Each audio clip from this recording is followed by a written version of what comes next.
Eyes एक साहब हैं जिनका नाम वालदैन ने सईद रखा और फिर उन्होंने हिकमत पढ़ ली तो वो हकीम सईद कहलाए। आप जानते हैं इन साहब को? आप कितने लोग जानते हैं हकीम सईद को? माशाल्लाह। पाकिस्तान के शहर कराची में मुकीम थे चंद साल तक। अंग्रेज़ी एक उस्ताद से पढ़ी, फ़ारसी एक उस्ताद से पढ़ी, अरबी एक उस्ताद से पढ़ी और इवेंचुअली हिकमत पढ़ने के लिए 16 साल की उम्र में पहुँचे दिल्ली में तिबिया कॉलेज, दाखिला नहीं मिला। 17 साल की उम्र में फिर पहुँचे, उम्र कम थी, दाखिला नहीं मिला। 18 साल की उम्र में फिर पहुँच गए, फिर इवेंचुअली इनको उम्र पूरी हुई तो दाखिला मिल गया, बाकी अहलियत पूरी थी, दाखिला नहीं मिल रहा।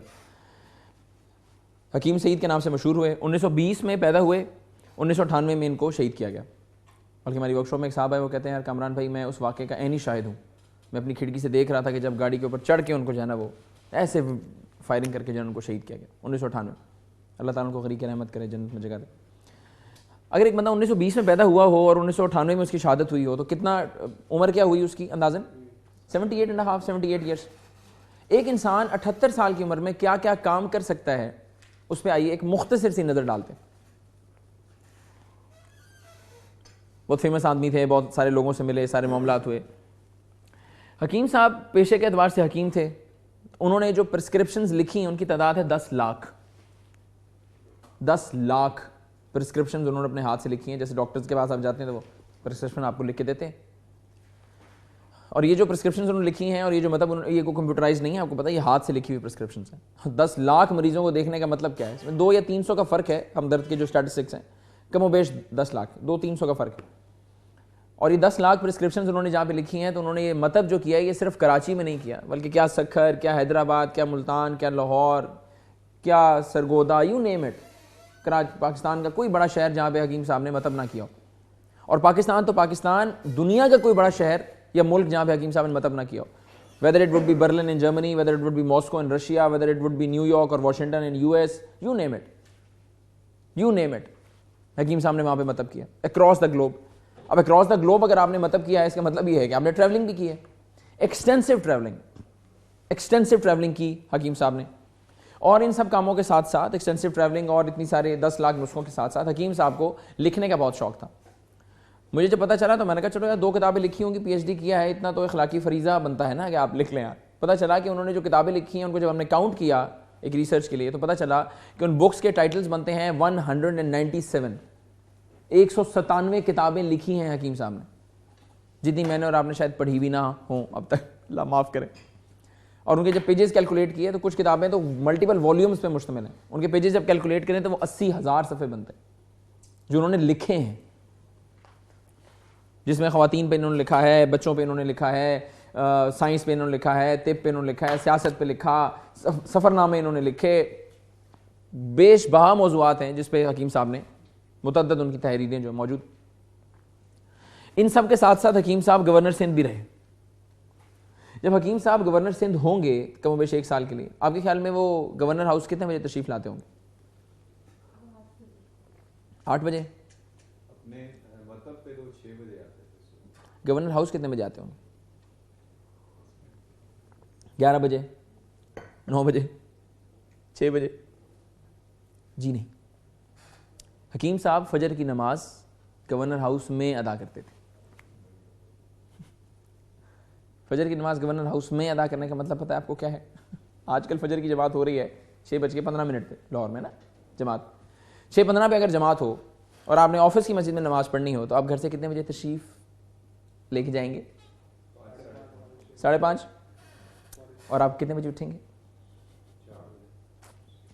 हकीम साहब के बारे में जो लोग उनको करीब से जानते हैं वो ये कहते हैं कि हकीम साहब अपने ज़ाती कामों से मुराद है सुबह की एक्सरसाइज, प्लानिंग, अपने सुबह का नाश्ता, ये सारे मामलात करते थे सितारों की रोशनी में। मतलब ये है फजर से पहले, फजर तो ऑफिस की मस्जिद में पढ़े हैं, मतलब उनके होते थे फजर में शुरू, फजर के मुतसल बाद मतलब शुरू होता था उनका।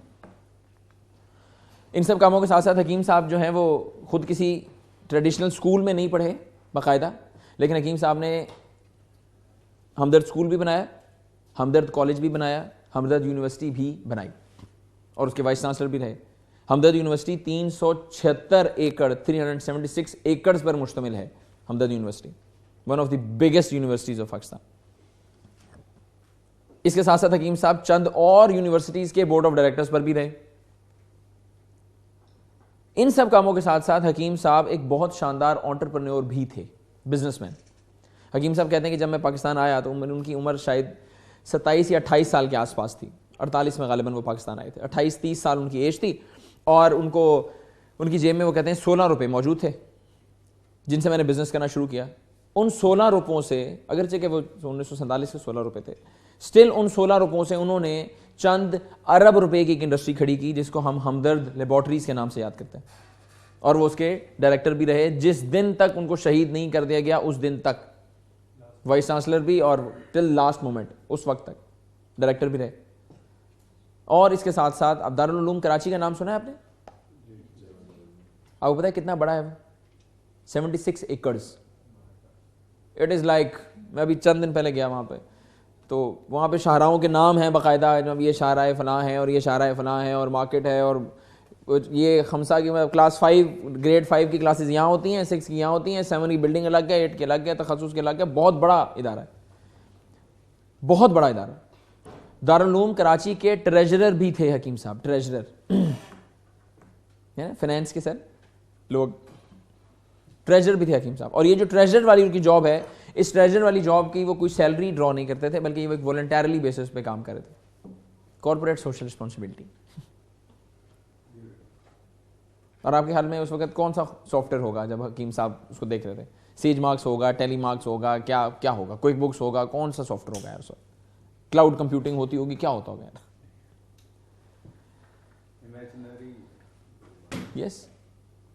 अब तसव्वुर करें कि एक इंसान जिसने अपनी ज़िंदगी में इतना काम किया हो सकता है कि आपके ज़हन में एक बात है कि यार काम काम काम, सिर्फ काम, ये कैसी ज़िंदगी है? ज़िंदगी में कोई खेल कूद भी होना चाहिए। तो हम कहते होना चाहिए यार, हम तो नहीं कह रहे कि नहीं होना चाहिए। वर्क लाइफ बैलेंस का मतलब ही ये है कि आपके पास हर काम के लिए वक्त हो अवेलेबल आपके पास। कराची में इंटरनेशनल बुक फेयर लगता है, तो सन 2014 में जो बुक फेयर लगा, मैं उसमें गया। वहाँ पे हमदर्द का भी एक स्टॉल लगा हुआ था, तो मैंने वहाँ से कुछ बुक्स खरीदी। बुक्स भी उनकी बहुत मज़ेदार। अच्छा, वैसे बुक्स जो हैं वो अभी हम बुक्स आपको रिकमेंड कर रहे हैं, वो एक्सपेंसिव बुक्स हैं। 800 रुपये की, 900 रुपये की, 1000 रुपये की, 2000 रुपये की, 2500 रुपये की, 1500 रुपये की बुक्स आती हैं। हकीम साहब के जो उस पर हमदर्द पे जो बुक्स थी, कीमत क्या थी उनकी? 18 रुपये, 35 रुपये, 56 रुपये का तो एक बड़ा सफ़रनामा था।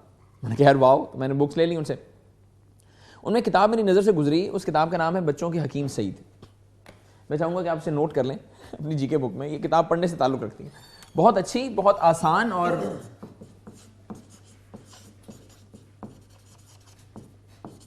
बच्चों के हकीम सईद। अच्छा, ये 40-50 सफ़ों का एक किताबचा समझ लीजिए। आप अगर पढ़ने बैठे तो शायद आधे पौने घंटे में कंप्लीट हो जाए आपका।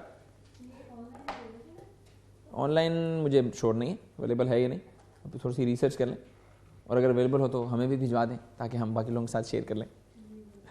बच्चों के हकीम सईद, ये बुक मेरे पास है, अगर आप चाहें तो मैं आपको दे सकता हूँ। अच्छा, 40-50 सफ़ों का किताबचा सा है, तो इसमें हकीम साहब जो ज़िंदगी में काम करते रहे वो बच्चों के हवाले से उन्होंने लिखे। कुछ गेम्स जो हकीम साहब अपनी ज़िंदगी में खेलते रहे वो एक जगह कंपाइल हुई हुई, और मैं जब पढ़ना शुरू की तो वो चंद पेजेस पे मुश्तमिल थी उनकी गेम्स जो वो खेलते रहे।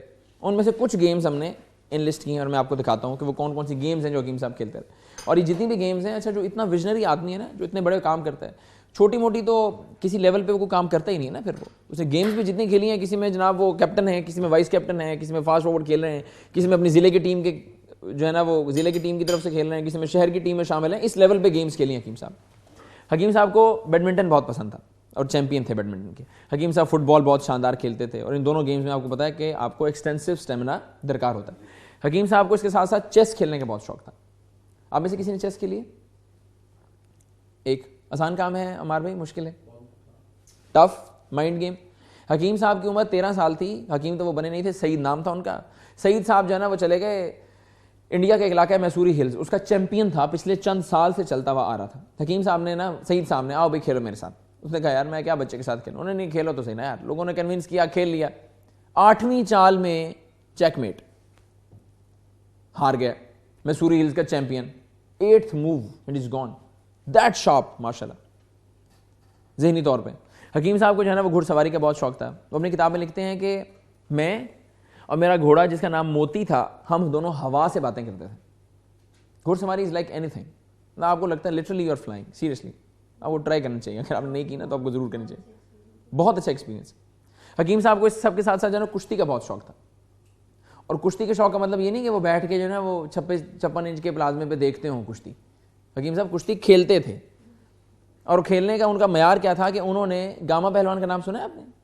गामा पहलवान को चैलेंज कर दिया था, आओ भाई कुश्ती करते हैं। मैं सोचता हूँ यार आज के दौर में कोई बंदा है जो जॉन सीना को और क्या वो रेसलर्स हैं जो मशहूर आज के दौर के, बटिस्टा को बंदा कहे हाँ हाँ हाँ आओ भाई कुश्ती करें यार। यार तो ख्वाब में भी हरकत नहीं करनी चाहिए यार। अच्छा गामा ने इनकार कर दिया समझा के, उनका हकीम जी क्यों इस उम्र में शर्मिंदा करवाएंगे आप इस तरह से करके, लेकिन उनकी फिजिकल फिटनेस का हालत ये थी। हकीम साहब को इसके साथ साथ टेबल टेनिस का बहुत शौक था, बहुत शानदार वो टेबल टेनिस के और बिलियर्ड के वो करतब कहते हैं। चिटागोंग हम एक दफ़ा गए तो हमने वहाँ पे जो करतब दिखाए तो पब्लिक हैरान, भाई एक बंदा जिसने काली टोपी या सफ़ेद टोपी पहनी हो, सफ़ेद शेरवानी, सफ़ेद जूते, बिल्कुल डिसेंट सोबर, और वो जनाब टकाटक बिलियर्ड और गेम्स के करतब, लोग हैरान। हकीम साहब को माउंटेनियरिंग का बहुत शौक था, माउंटेनियरिंग, पहाड़ों पर चढ़ना। ये जुमला मैंने उनकी किताब में एक दफ़ा पढ़ा तो मुझे ये लगा कि मैं शायद गलत पढ़ रहा हूँ। होता है टाइम्स चीज़ लिखी भी कुछ और होती है, समझ आप कुछ और रहते हैं। मैंने दोबारा पढ़ा, मैंने किताब बंद कर दी, दोबारा खोली, दोबारा पढ़ा, जुमला वही था जो मैं आपको कहने जा रहा हूँ, और मैं बड़ी मुश्किल से इस पर मुझे यकीन आया था।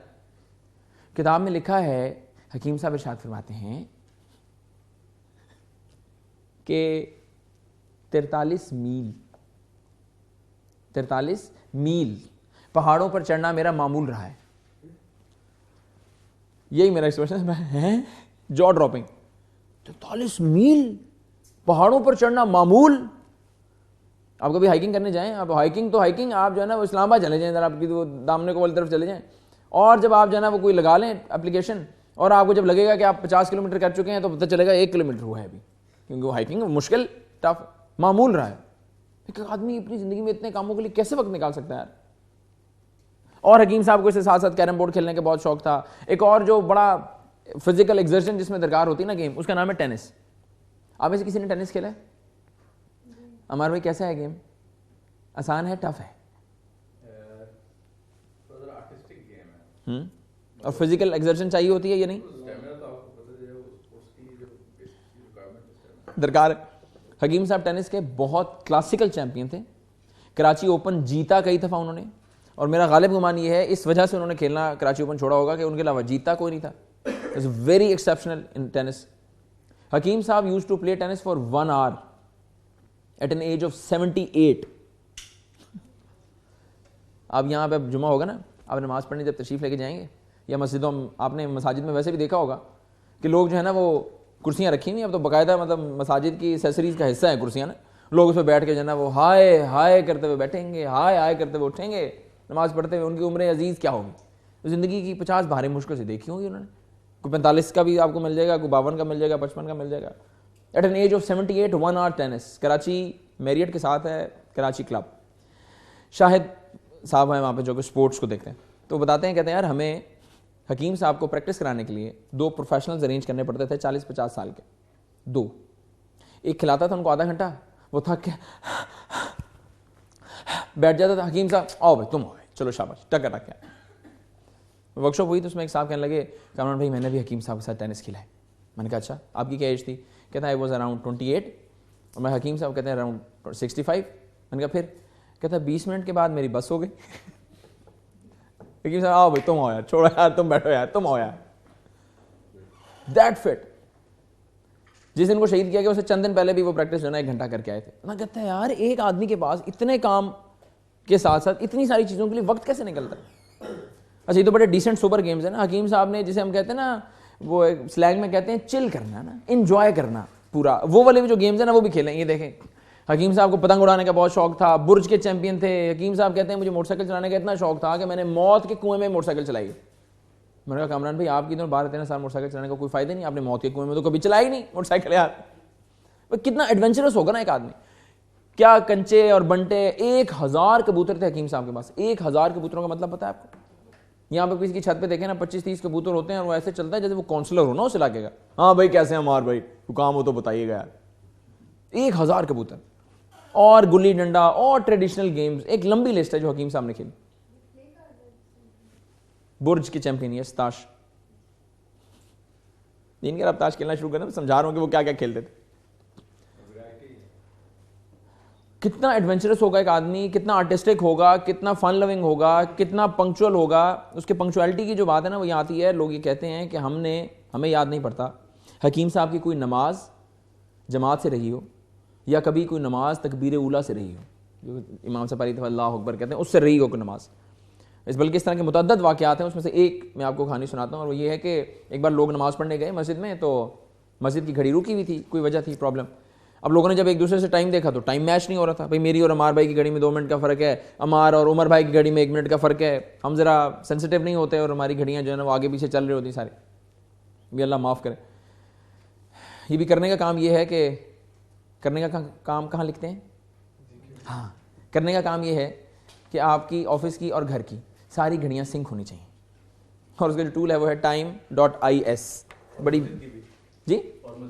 जी मसाजिद की सारी घड़ियाँ time.is से सिंक होनी चाहिए।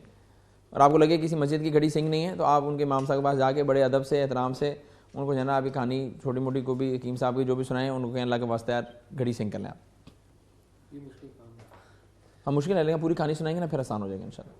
दुनिया में आसान काम तो भाई सिर्फ रोटी खाना है, अब टेंशन ना लें। बहुत मुश्किल आता है आपको बताने वाले। वो एक मस्जिद में गया नमाज़ पढ़ने, वहाँ पे सामने टाइम देखा तो जमात में 2 मिनट है, इसमें इस तरफ देखा तो अभी 5 मिनट थे, इस तरफ देखा तो कोई 15 मिनट थे। मैं बहुत हैरान, मैंने कहा यार ये क्या भाई? उनके इंसाफ से मैंने पूछा, मैंने कहा ये क्या है? कहते हैं मोना असल में हमारे इमाम साहब ये चाहते हैं कि ना सब लोग आ जाएं जमात। तो मैंने कहा रोज़ा कैसे इफ्तार होता है? उसकी एक और घड़ी है हमारे पास। मैंने कहा अल्लाह अकबर यार, ये तो कोई बहुत ही खतरनाक चीज़ें चल रही हैं आप। बहरहाल उसके बाद फिर वर्कशॉप की और चीज़ें ठीक हो गई अल्हम्दुलिल्लाह। तो घड़ियाँ मैच नहीं कर रही थी। अब क्या करें? अब लोग डिस्कस कर रहे हैं, अब जमात टाइम से होनी चाहिए, लोग कॉन्शियस होते हैं, होना भी चाहिए कॉन्शियस। क्या करें? अब लोगों ने डिस्कशन की, लोगों को याद आया हाँ यार वो हकीम साहब जो है ना वो टाइम से आते हैं, एग्जैक्ट 5 मिनट पहले हकीम साहब मस्जिद में आते हैं, सुन्नतें घर से पढ़ के आते हैं, 5 मिनट आते हैं, बैठते हैं और जमात में शामिल होते हैं। लिटरली लोगों ने घड़ियाँ उतारी और जाके गेट पे बैठ गए। जो ही हकीम साहब ने स्टेप इन किया का मतलब यह है कि घड़ी मैच की, इसके 5 मिनट बाद जमात होगी। चले दैट प्रिसाइज। ये शहर कराची, यही हमारे शहर जिनमें मैं और आप जिंदगियां गुजारते हैं, यही मुल्क है पाकिस्तान। इंसान के ज़हन में एक सवाल आता है, $1 मिलियन क्वेश्चन है, कैसे एक बंदा इतने काम कर सकता है? हाउ? तो हम आपको वो इसरार और रमूज से आगाह करें कि कैसे। आइए आपको उन इसरार और रमूज से हम आगाह करते हैं। अच्छा, एक एक्सरसाइज है जो मैं आपसे करवाना चाहता हूँ। आप एक प्लेन पेपर ले लें, इनके ब्लैंक शीट लें, और आपने करना ये है कि उस ब्लैंक शीट पे 5 रूटीन जर्नीज, वो ट्रैवल जो आप सुबह शाम करते हैं, रूटीन जर्नीज वो आपने लिखने हैं। मिसाल देता हूँ, मिसाल के तौर पे आप घर से ऑफिस जाते हैं, मिसाल के तौर पे आप घर से वर्कशॉप के लिए आएंगे कल, वो आप लिख सकते हैं। मिसाल के तौर पे आप जो है वो अपने घर से अम्मी जान के घर जाते हैं, है ना, तो वो हो सकता है। इस तरह से 5 जर्नीज आपने लिखने हैं। 2 बातों का ध्यान रहे कि एक जो जर्नी आप लिख रहे हैं वो 15 मिनट से ज़्यादा का हो, और उसमें कहाँ से कहाँ जाते हैं ये शामिल हो। यानी कि खाली ये नहीं लिख सकते आप शॉपिंग, आप लिखें घर से शॉपिंग या शॉपिंग से घर, कहाँ से कहाँ। तो आइए 5 जर्नीज की एक लिस्ट बना लें। आइए, बॉल पेन चाहिए होगा?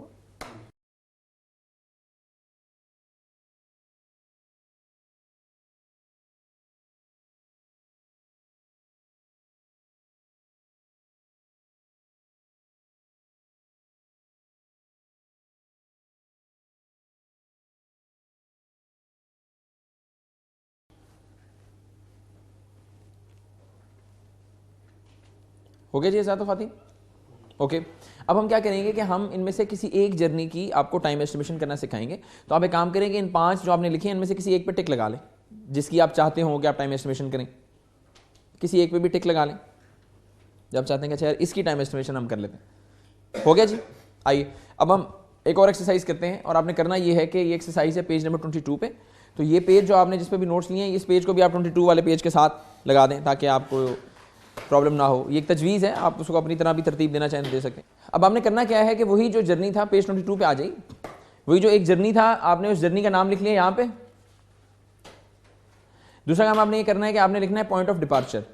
पॉइंट ऑफ डिपार्चर से मुराद घर नहीं होगा। अगर आप घर से ऑफिस लिख रहे हैं मिसाल के तौर पे, तो घर नहीं होगा, बल्कि घर का वो कमरा जहाँ से फाइनली आप निकलते हैं, वो ड्राइंग रूम हो सकता है, डाइनिंग हो सकता है, जहाँ से फाइनली आपने अपना अबाया पहन लिया और आपने वो चाबियाँ ले ली और पर्स, मोबाइल, लैपटॉप लेके फाइनली जहाँ से आप मूव करते हैं वो है पॉइंट ऑफ डिपार्चर। फिर आप लिखेंगे पॉइंट ऑफ अराइवल। और पॉइंट ऑफ अराइवल अगर आप होम टू ऑफिस लिख रहे हैं तो वो ऑफिस नहीं होगा, बल्कि ऑफिस का वो डेस्क जहाँ पे आप बैठते हैं। जब आप घर से वर्कशॉप की आप प्लानिंग करेंगे तो वर्कशॉप जो है ना वो होटल फ्लैटीज का मेन गेट नहीं होगा, बल्कि बोर्ड रूम ए होगा, क्योंकि इस रूम में अगर आप नहीं हुए तो हमारे भाई जो है ना वो ग्लास लेके खड़े होंगे आपके लिए। This would be the point of arrival. फिर आप लिखेंगे कि इस पॉइंट ऑफ डिपार्चर से इस पॉइंट ऑफ अराइवल तक आने में कितना वक्त लगता है, जो अंदाजन आपके वक्त जेन में आए, 20 मिनट 30 मिनट, वो आप लिखें। तो पेज 22 पे एक्सरसाइज मौजूद है, आप उस पर करना चाहें उस पर कर लें, खाली पेज पे करना चाहें उस पर कर लें। आइए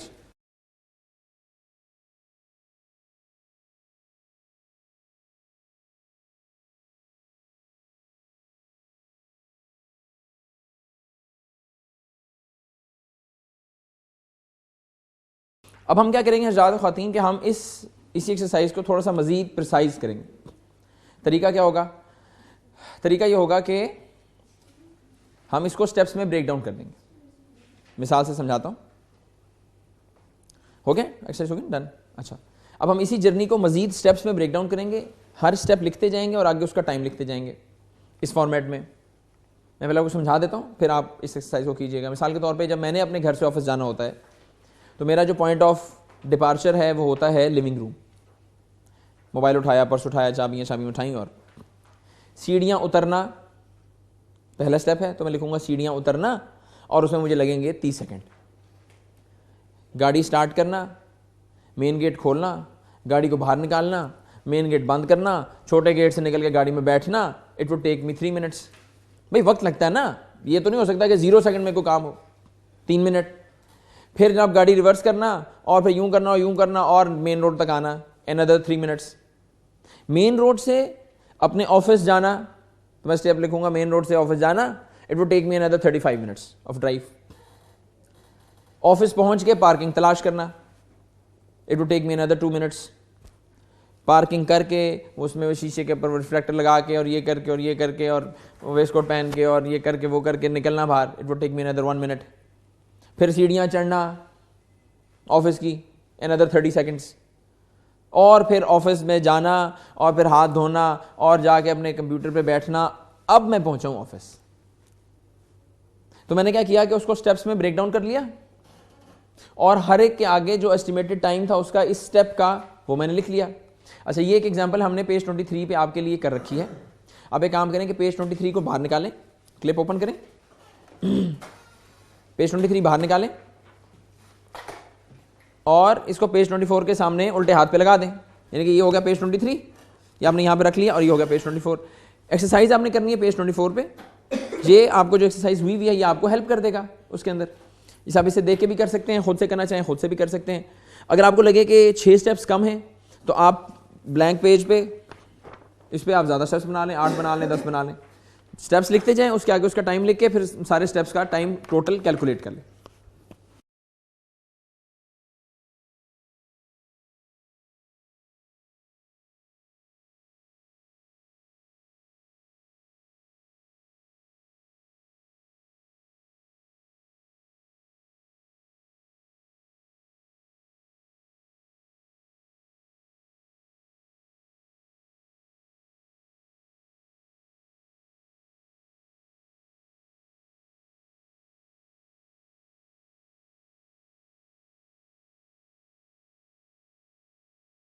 अच्छा, ज़रा प्लीज़ मुझे बताएं कितने ख़वातीन हज़रात हैं जिनका जो अंदाज़न टाइम आपने इससे पहले लिखा था और ये वाला जो टाइम है ये इसमें फ़र्क है? फ़र्क है, काफ़ी फ़र्क है। वेरी गुड, थोड़ा सा फ़र्क है। कितना फ़र्क है हबीबुल्लाह भाई? 20 मिनट्स। आप कितना फ़र्क मोहसिन भाई? 4 मिनट्स। आपका कितना डिफरेंस है जी उमर भाई? 5 मिनट, 4.5 मिनट्स। ठीक है। अच्छा, अब इसमें 2 की लर्निंग पॉइंट्स हैं जो आपने ज़हन नशीन रखने हैं, या आप उसे नोट डाउन करना चाहें तो नोट डाउन कर लें। पहली बात, अगर तो आपका लेट टाइम है 4-5 मिनट 6 मिनट, और जब आप ये एक्सरसाइज करवाएंगे लोगों को, आप पढ़ाएंगे ना 737 लोगों को, अगर तो लेट टाइम हो 4-5 मिनट 6 मिनट, इसका मतलब ये है कि वो लोग जो जिनका 4-5 मिनट 6 मिनट आया है, इसका मतलब ये है कि वो हैबिचुअल लेट नहीं है। हैबिचुअल लेट होता है आधा घंटा लेट, पौना घंटा लेट, ऑफिस 9 बजे शुरू हो रहा है, 10 बजे टहलते हुए तशरीफ ला रहे हैं, इसका मतलब है हैबिचुअल लेट नहीं है। लेकिन चूंकि होता क्या है कि हम जब सफ़र की कैलकुलेशन करते हैं तो ये सीढ़ियों से उतरना, गाड़ी में बैठना, बाहर निकालना, पार्किंग करना, ये हमारे जेहन में होता ही नहीं, और सिर्फ इसी टाइम की वजह से ही हम लेट होते हैं। और हम ये समझते हैं कि मेरी मीटिंग है और मैं फ्लैटीज़ के बाहर मेन सड़क पे पहुंच गया हूं, इसका मतलब मैं मीटिंग पे पहुंच गया हूं। इसका मतलब मीटिंग में नहीं पहुंच गए भाई, जब आप उस कमरे आएंगे ना, अब आप पहुंचे हैं मीटिंग पे यार, ये हमारे जेहन से स्किप हो जाता है। और अगर फ़र्क ज़्यादा हो फिर तो इसका मतलब ये है कि they need to work out on that stuff, जो भी हो साहब या साहिबा, तो मतलब आपको है ना टाइम एस्टिमेशन ज़्यादा एहतियात करने की ज़रूरत है। उसका मतलब है कि फिर वो हो सकता है प्रॉबेबली वो ज़्यादा लेट हो रहे हो, तो करेक्ट टाइम एस्टिमेशन का होना बहुत ज़रूरी है। करेक्ट टाइम एस्टिमेशन का होना बहुत ज़रूरी है। करेक्ट टाइम एस्टिमेशन का होना बहुत ज़रूरी है। ये अहम बात है, तो मैंने 3 दफ़ा कही। अब लोग पूछते हैं कि कामरान भाई, अगर मुझे मेरा क्लाइंट कहे कि यार कामरान भाई मुझसे मिलने के लिए आ जाएं फ़लाँ जगह पर, तो क्या पहले मैं पेज नंबर 23-4 निकालूं, इसकी फ़ोटोकॉपी करूं और वो पूरी एक्सरसाइज करूं और फिर उसको बताऊं कि मैं इतने बजे पहुंचूंगा? तो हम कहते हैं नहीं, आप यूँ ना करें। आप एक काम करें कि आप जो है ना अपने 4, 5, 6 जर्नी जो आप ज़्यादा करते हैं उनकी टाइम एस्टिमेशंस बनाएं, एक चार्ट पेपर पे अपने बेडरूम में लगा लें। आप है कामरान भाई चार्ट रूम बेडरूम है, लगाएं पेपर? जी लगा लें भाई आप लेट तो नहीं होंगे ना यार, ये तो सोचें। आप बिला वजह आप कश्ती आलों के इमेज में जा रहे होंगे बिला वजह, ना चाहते हुए, तो आप वो जर्नीज को एस्टिमेट कर लें। अपने बच्चों को सिखा दें टाइम एस्टिमेशन करना, बेगमों को सिखा दें टाइम एस्टिमेशन करना, आपके झगड़े खत्म हो जाएंगे। रोज़ की सुबह वो जो भाग दौड़ एक लगी होती है, अफरा तफरी, किस्सा खत्म हो जाएगा। टाइम एस्टिमेशन करें और अपने बेडरूम में लगा लें। तो मैं आपको एक होमवर्क देना चाहता हूँ, होमवर्क वो आप अपनी जीके बुक में लिख लें। होमवर्क जी जी वो मैं आ रहा हूँ उसकी तरफ। यस, पहला होमवर्क तो ये है कि आपने जो पढ़ा है आपने शेयर करना है। दूसरा होमवर्क ये है कि आपने 2 मजीद जर्नीज की टाइम एस्टिमेशन करनी है।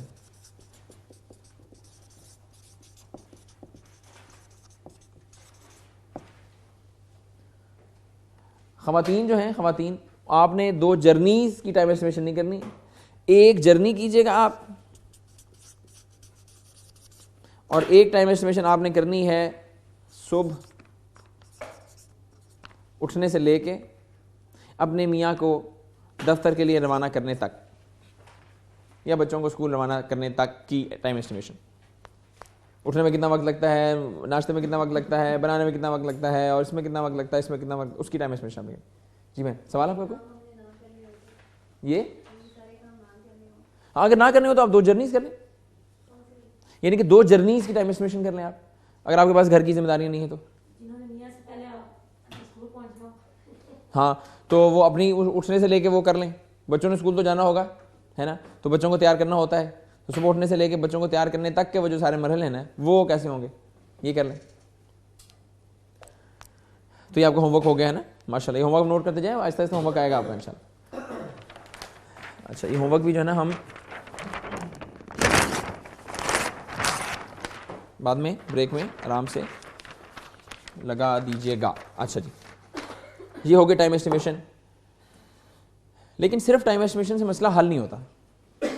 आपने तालिब कहा ना क्वेश्चन, हाँ एक और फैक्टर जो है ना वो बहुत इन्वॉल्व होता है, और वो ये होता है कि मिसाल के तौर पे मैंने टाइम एस्टिमेशन कर ली कि मेरा ऑफिस जो है वो 7:30 बजे शुरू होता है, जैसे स्कूल 7:30 बजे शुरू होता है, हमारा ऑफिस 7:30 बजे शुरू होता है। उसका फ़ायदा ये होता है कि 3 बजे छुट्टी हो जाती है और पूरा दिन होता है और आप घूमें फिरें और आप हेल्थ को टाइम दें, फैमिली को टाइम दें वगैरह।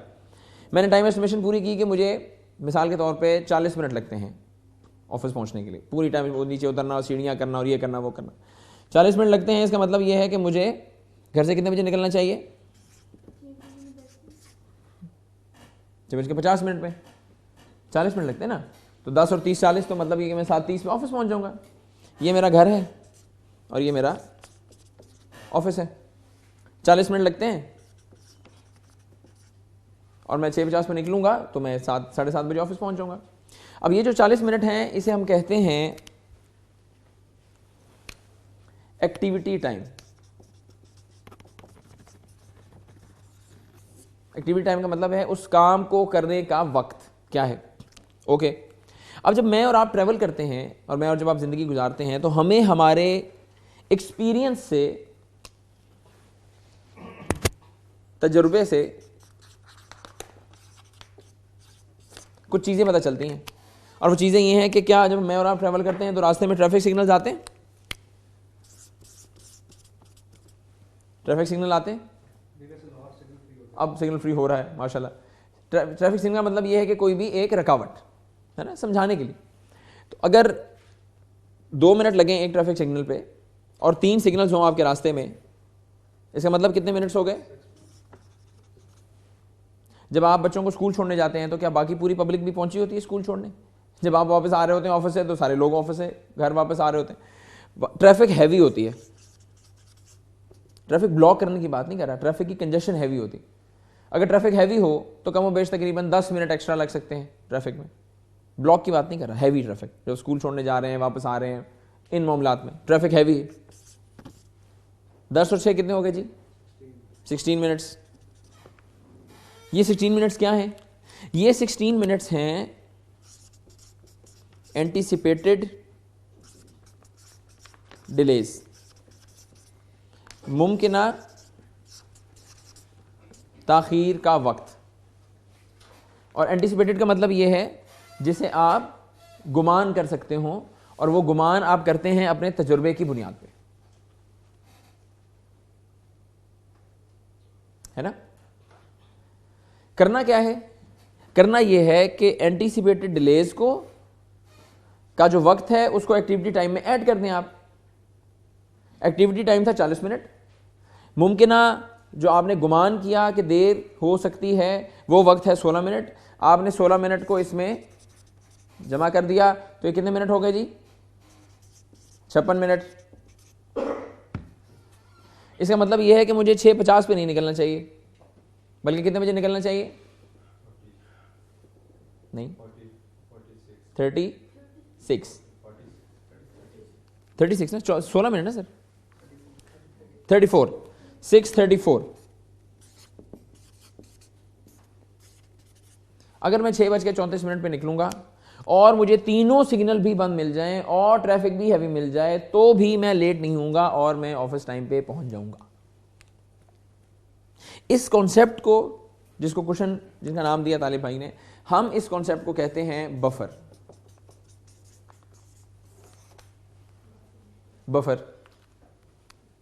और ये बफर का जो मतलब है, ये सिर्फ जर्नी में नहीं होता बल्कि ये हर काम में बफर रखना होता है, हर काम में। मिसाल के तौर पे आप रिपोर्ट डिजाइन कर रहे हैं कोई, तो क्या कंप्यूटर में कोई प्रॉब्लम आ सकता है? क्या वो विंडोज अपडेट पे जा सकती है खुद ब खुद? ये भी अजीब सॉफ्टवेयर हैं, उतना टाइम इंस्टॉलेशन पे और बाकी सारी उम्र अपडेट्स में गुजर जाती है, अल्लाह माफ़ करे। उसमें वक्त लगता है। प्रिंटर में कोई प्रॉब्लम आ सकता है, कार्ट्रिज ख़त्म हो सकती है। सुबह हम नाश्ता बना रहे हैं तो क्या ये मुमकिन है कि माचिस जब आप उठाएं तो पता चले कि वो खाली है, गैस चली जाती है? होता है। बनाने लगे तो पता चला कि वो अंडे नहीं हैं सुबह नाश्ते में, हो सकता है, ये मसाइल होते हैं। उन सारे कामों का जो मुमकिना ताखीर का वक्त है उसको एक्टिविटी टाइम में ऐड कर दें। इस कॉन्सेप्ट को कहते हैं बफर। ये मैं समझा पाया? मुश्किल तो नहीं? हाँ, मैं आपको बताता हूँ इसका हल क्या है, आप टेंशन ना लें। एक चीज़ और भी ऐड करूँगा कि जिस वक्त हम नेक टू नेक चल रहे होते हैं, पर्टिकुलरली ट्रैवलिंग के वक्त, तो जितने भी हादसात होते हैं वो अमूमन जल्दी की वजह से होते हैं। तो ये एक लाइफ सेविंग एस्पेक्ट से देखें तो it gives you lot of security. And जो इंटरनल कंडीशन है आपकी, अगर आप मीटिंग में दौड़ते हुए भागते हुए आए हैं और आप 10 मिनट पहले आए हैं तो आपकी इंटरनल कंडीशन और आपका माइंड, स्टेट ऑफ माइंड जो और उस मीटिंग के आउटपुट और उसके रिजल्ट में फर्क होगा, बहुत कंड्यूसिव होगा। Yes, it would make a lot of difference. Hardly 5 to 10। Yes, इस कॉन्सेप्ट को हम कहते हैं बफर। अच्छा, इसकी जो टेक्निकल डेफिनेशन है वो पेज नंबर 21 पे मौजूद है कि this is the margin of time incorporated into an activity which account for delays that can be anticipated, जिनके बारे में गुमान किया जा सकता है, और ये गुमान आपको मिलेगा आपके तजुर्बे से। डेफिनेशन आपको दोबारा लिखने की जरूरत नहीं है, लिखी हुई है, मौजूद। तजुर्बे के साथ और चीज शामिल नहीं करनी चाहिए हमें। मुशाहिदा। तजुर्बा तो मोर और लेस होता है, खाली इसके लिए शऊरी कोशिश की जरूरत है। जी हाँ, शऊरी कोशिश है, मुशाहिदा है, मुतालिया है किसी चीज़ का, एनालाइज करना है किसी चीज़ को। यस। तो ये एंटीसिपेटेड डिलेज जो है ना, ये हमें पता चलते हैं हमारे मुशाहिदे से, मुताले से, हमारे एक्सपीरियंस से हमें पता चलेंगे। इसे हम कहते हैं बफर। क्या आपको पाकिस्तान में लोग अमूमी तौर पे बफर रखते हुए मिलते हैं? बफर रखते हैं लोग ट्रैवल करते हुए या कामों में? नहीं। बम्पर से बम्पर गाड़ी चल रही होती है। हमारी कोशिश होती है, अल्लाह करे, वो तो मुझे बता रहे थे निशान भाई कि यूएई में रूल ये है कि आपको अगली गाड़ी के पूरे टायर नज़र आ रहे हो, इतना डिस्टेंस होना चाहिए। हमें होता है अल्लाह करे हमें उसकी नंबर प्लेट भी नज़र ना आ रही हो, उसके ऊपर हम बिल्कुल सवार होकर ना गाड़ी चला रहे थे। हम नहीं देख रहे वो गधा गाड़ी है, वो दूसरी गाड़ी है, हमारी गाड़ी महंगी है, उसकी गाड़ी महंगी है, हमने गाड़ी के साथ गाड़ी लगाई। होता क्या है कि ज़रा सी साइड हुई नहीं और फिर झगड़ा शुरू हुआ नहीं और हंगामा, फिर भूल जाएंगे यार ऑफिस 15 मिनट मजीद लेट हो जाएंगे और पूरी पब्लिक भी लेट होगी, वो हंगामा शुरू। चूँकि बफर नहीं है, बिल्कुल वो एज पे चल रहे हैं और वो नाक पे जो है ना गुस्सा धरा हुआ है, ज़रा सी गलती हुई नहीं और झगड़ा शुरू हुआ नहीं। पब्लिक बफर नहीं रखती। अच्छा, हालांकि कॉन्सेप्ट बहुत आसान है और ये कोई मैंने आपको जादुई चीज़ नहीं बताई, आपके इल्म में पहले भी ये बात होगी, कोई मुश्किल काम नहीं है। लेकिन असल जो मसला है, जिसकी तरफ हबीब भाई ने ब्रेक से पहले जाने से पहले इशारा किया था, कि वो मसला क्या है, वो फैक्टर क्या है जिसकी वजह से लोग बफर रखते नहीं हैं, वो क्या चक्कर है? कोई तो चक्कर होगा ना यार, कोई तो ऐसा ताला है जिसकी चाबी मिसिंग है, वो नहीं खुल रहा तो वो ताला बंद है, कोई तो गड़बड़ है। आइए हम देखते हैं कि वो क्या गड़बड़ है। टाइमलैंडर्स का एक बहुत मज़ेदार किरदार है, उस किरदार को हम प्यार से कहते हैं पोनी। कितने लोगों ने पोनी की कहानी नहीं सुनी हुई? नहीं, आपने नहीं सुनी, डेफिनेटली आपने नहीं सुनी। आपने भी नहीं सुनी हुई, 2 लोगों ने नहीं सुनी हुई, आपने भी नहीं सुनी हुई, 3 4 5 लोगों ने नहीं सुनी हुई। ओके, अच्छा, जिन लोगों ने सुनी हुई है उनके लिए फ्री जोन है, 15 मिनट का बोलना नहीं है, क्योंकि होता ही है कहानी सुनी हो तो होता है फटाफट ना सुना दे, इसका एंड बता दे, तो आपकी ज़रा रिवीजन हो जाएगी। आपने 727 लोगों को पढ़ाना है, 737 लोगों को पढ़ाना है। कहानी ये हुई कि 2 एपिसोड्स हैं इस कहानी की। पहली एपिसोड एक फर्जी कहानी पे मुश्तमिल है, दूसरी एपिसोड इसकी एक सच्ची कहानी पे मुश्तमिल है। फर्जी कहानी ये हुई, वो आपने सुनी भी होगी, तो मैं क्विकली उसको रिवाइज कर देता हूँ। ये कि किसी गांव में कोई कुत्ता गुजर रहा था, उसको बहुत प्यास लगी, उसने कुएं में से पानी पीने की कोशिश की, वो उस कोशिश के नतीजे में स्लिप हो गया और वो कुएं के अंदर गिर गया। वो जब गिर गया तो वो मर गया कुएं के अंदर, और वो जब पड़ा रहा सारी रात तो पानी में से बदबू आना शुरू हो गई। सुबह जब लोग गाँव के उठे और उन्होंने पानी निकालने की कोशिश की तो पानी में से एक पंजेंट सी स्मेल मोहसिन भाई आ रही थी। लोगों ने कहा यार अब क्या करें? तो उन्होंने कहा यार किसी अक्लमंद आदमी से मशवरा कर लेते हैं, जैसे पंजाबी में कहते हैं ना, किसी सियाणे बंदे को पूछ लेने। तो सियाना बंदा जो पंजाब वो गांव देहात में होता है इस तरह के मामलात में, वो मस्जिद के इमाम साहब होते हैं। गए इमाम साहब के पास, इमाम साहब वो पानी में ना कोई शायद जानवर मर गया है तो उसमें से बदबू आ रही है, तो बताए क्या करें? तो इमाम साहब ने अपनी वो 2-4 किताबें खोली और उन्होंने रिवाइज़ किया। उन्होंने देखा, उन्होंने कहा यार आप इस तरह करें कि हाँ ठीक है, आप इस तरह करें कि 40 डोल पानी के निकाल के फेंक दें, पानी पाक हो जाएगा, पानी इस्तेमाल करना शुरू कर दें आप। लोगों ने कहा बहुत शुक्रिया इमाम साहब, जाकला खैर, और चले गए। वो गए 40 डोल पानी के निकाले और फिर जब 41वां डोल निकाला तो उसमें से भी स्मेल आ रही थी। तो उन्होंने कहा शायद हमसे गलती हो गई, हम दोबारा निकाल लेते हैं। उन्होंने दोबारा 40 डोल निकाल ली, स्मेल फिर नहीं गई। वो फिर आ गए इमाम साहब के पास, इमाम साहब पानी में से स्मेल नहीं गई। इमाम साहब ने फिर वो देखा मसला, इमाम साहब ने कहा भाई देखें 40 डोल पानी के निकाल लें और पानी पाक हो जाएगा, वहम ना करें, पानी इस्तेमाल करना शुरू कर दें। तो उन्होंने कहा चलो भी शायद हो सकता है हमारा वहम। वो फिर गए, फिर 40 डोल, फिर 40 डोल, स्मेल नहीं जा रही पानी में से। वो फिर आ गए इमाम साहब के पास, इमाम साहब पानी में से स्मेल नहीं जा रही, क्या मतलब है आपका? यार आपने कहा 40 डोल निकाल लें, निकाल लिए, फिर निकालें, फिर निकाल लिए, नहीं गई स्मेल। इमाम साहब अब उसको ट्रबल शूट करना शुरू है ना कि यार क्या वजह हो सकती है। हाँ तुम लोगों ने उसमें से वो कुत्ता निकाला है मरा हुआ? तो लोगों ने क्या जवाब दिया होगा? नहीं। इमाम साहब ने पूछा क्यों? तो क्या कहा होगा उन्होंने? आपने कहा ही नहीं। इमाम साहब ने कहा यार तो कॉमन सेंस की बात है यार। क्या मतलब है कॉमन सेंस की बात है यार? इमाम साहब आप हैं कि हम हैं?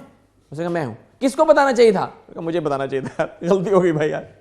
हर जंग जीतने वाली नहीं होती भाई, आप जाएं और जाके उसमें से 40 डोल पानी के निकालने से पहले तो कुत्ता निकाल लें, फिर 40 डोल निकालें, क्योंकि अगर आपने कुत्ता नहीं निकाला तो आप 40 डोल तो क्या 4000 डोल भी पानी के निकाल लें तो पानी पाक नहीं होगा। अच्छा, ये कहानी एक अरसे से बड़े सगीर के साथ अपने बच्चों को एक बात समझाने के लिए सुनाते आ रहे हैं, तो हमने भी सुनानी शुरू कर दी समझाने के लिए एक बात।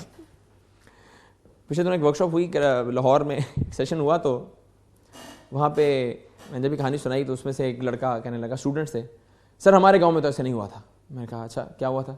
सर हमने तो वो बड़ी बाल्टी डाली थी और कुत्ता उसमें से निकल आया था। मैंने कहा चलो ठीक है, फिर आपने क्या किया? कहते फिर मुझसे वापस डाल दिया। मैंने कहा क्यों? कहते क्योंकि इमाम साहब ने कहा ही नहीं था कि इसे बाहर निकालना है। मैंने कहा यार कॉमन सेंस। तो मुझे पता चला कि कॉमन सेंस नाम की जो चीज़ थी ना वो रवाना हो चुकी है 3675 साल पहले। तो आपको ना उस पर रिलाई नहीं करना चाहिए। अच्छा, ये कहानी जो है ना हम एक अरसे से सुना रहे थे लोगों को एक बात समझाने के लिए। पंजाब के गांव में एक वर्कशॉप हो रही थी। एक बहुत बड़ी कंपनी है जो बॉर्डर पे उन्होंने अपना ऑपरेशंस किए हैं और लोगों को एम्पावरमेंट वगैरह करने के लिए उन्होंने वहाँ पे ऑपरेशंस कर रहे हैं। तो उन्होंने कहा जी वर्कशॉप करवाएं, हम करवाने चले गए वहाँ पे। जब वर्कशॉप शुरू हुई और हमने ये कहानी सुनाई तो पब्लिक अपसेट हो गई।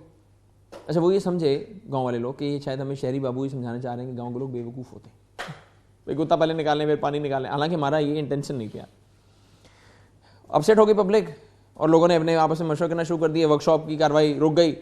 उनमें से एक साहब ने कहा कि जी मैं जो है ना इस कुत्ते को एक नाम देना चाहता हूँ। हम लोग ने मशवरा किया है, हम इस कुत्ते को नाम देना चाहते हैं। हमने कहा जी बताएं क्या नाम देना चाहते हैं आप। इस कुत्ते का नाम टोनी था। तो हमने कहा ठीक है यार टोनी था, चलिए ठीक है। वर्कशॉप शुरू हो गई। वर्कशॉप तो शुरू हो गई लेकिन हम सोच में पड़ गए यार ये टोनी नाम दिया तो वर्कशॉप शुरू होगी, क्या चक्कर क्या है इसके पीछे, कोई गड़बड़ है। बाद में जब जाके सारे दोस्तों से मशवरा किया तो पता चला कि गांव देहात में लोग पेट रखते हैं और शहरों में भी पेट रखते हैं। अच्छा, गांव में अगर किसी ने कुत्ता रखा हो तो उसका नाम होगा शेरू, मोती, चीता, पप्पू, गुल्लू, इस तरह के नाम होते हैं कुत्तों के गांव देहात में। और शहरों में जो नाम होते हैं वो ज़रा इंग्लिश होते हैं, मैक्स, जॉन, लूसी, बड़े बड़े बालों वाली फिरती हुई आपको मिलेगी सुबह सुबह। और आपको एक टोनी भी मिलेगा। इसका मतलब ये है कि वो जो कुत्ता गांव के कुएं में आके मर गया था वो कहाँ से आया था? आप जो शहर वाले हैं ना, आपके कुत्तों तक को तमीज़ नहीं है पानी पीने की, आके मरते हैं हमारे गांव के कुएं में, हमारे लिए मुश्किलात पैदा करते हैं। यार अच्छा हो गई, क्या करें यार। तो हमने टोनी की कहानी सुनानी शुरू कर दी। टोनी की कहानी सुनाते रहे। यूएई में वर्कशॉप्स होना शुरू हुई। एक साहब गए, उन्होंने वर्कशॉप की, उनको बहुत फ़ायदा हुआ। उन्होंने कहा आप आके करवाएं। हमने और वर्कशॉप्स करवाई। इवेंचुअली यूएई में कंपनी रजिस्टर्ड हो गई, एक्सपेंशन हो गई, फैलना शुरू हो गए हम लोग अल्हम्दुलिल्लाह। इवेंचुअली वर्कशॉप हो रही थी तो वहाँ पे जाके जब अंग्रेज़ों से इंटरेक्शन किया तो पता चला कि बहुत सारे उल्टे काम जो हम पाकिस्तानी करते हैं वो कुछ अंग्रेज़ भी हैं जो कि उल्टे काम करते हैं। उन उल्टे कामों में से काम है लोगों के नाम बिगाड़ना, पेट नेम रख लेना। कामरान को कामी, काशिफ को काशी, नुमान को नोमी, है ना, हम करते हैं यही काम वो भी करते हैं। सैमुअल को सैम कह देते हैं, माइकल को माइक कह देते हैं, एंथनी को प्यार से कहते हैं टोनी। वर्कशॉप हो रही थी, एंथनी साहब मौजूद थे, कहानी हमने सुनाई। लेकिन आपकी तवक्कुआत के बरक्स एंथनी साहब को बुरा नहीं लगा। उसकी वजह यह है कि उनके कल्चर में तो कुत्ते को एक इम्तियाजी मुकाम हासिल है। अम्मी उनकी ओल्ड हाउस में होती हैं, कुत्ता उनके घर में होता है। ये एक अजीब उनका ना, अल्लाह माफ़ करे, उनके जेन में चल रही चीज़ें मुख्तलिफ। तो बहुत इज्जत करते हैं और मामलात करते हैं बहरहाल। लेकिन पाकिस्तानी पब्लिक ने छेड़ना शुरू कर दिया, टोनी टोनी। सब लोग मिलके जब कोर्स में गाएंगे, एक इंसान है यार वो परेशान हो गया यार, एक दफ़ा दो दफ़ा ब्रेक में जाके छेड़े उसको, यार तुम गाँव में गए थे यार और तुम गिर गए थे यार कुएं में और तुम्हें निकाला। वो कह रहा है वो मैं नहीं था यार, वो एक कहानी सुनाई है इन्होंने, पब्लिक छेड़ गई उनको। पब्लिक तो पब्लिक है, आप क्या कर सकते हैं यार। नहीं तुम थे।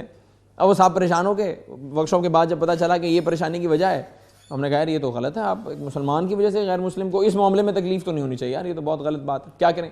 तो हमने डिस्कशन की और मशवरे के बाद हमने तय किया कि इस किरदार का नाम तब्दील कर दें और हमने उसका नाम पोनी रख दिया। तो आपको पता है पोनी होता क्या है?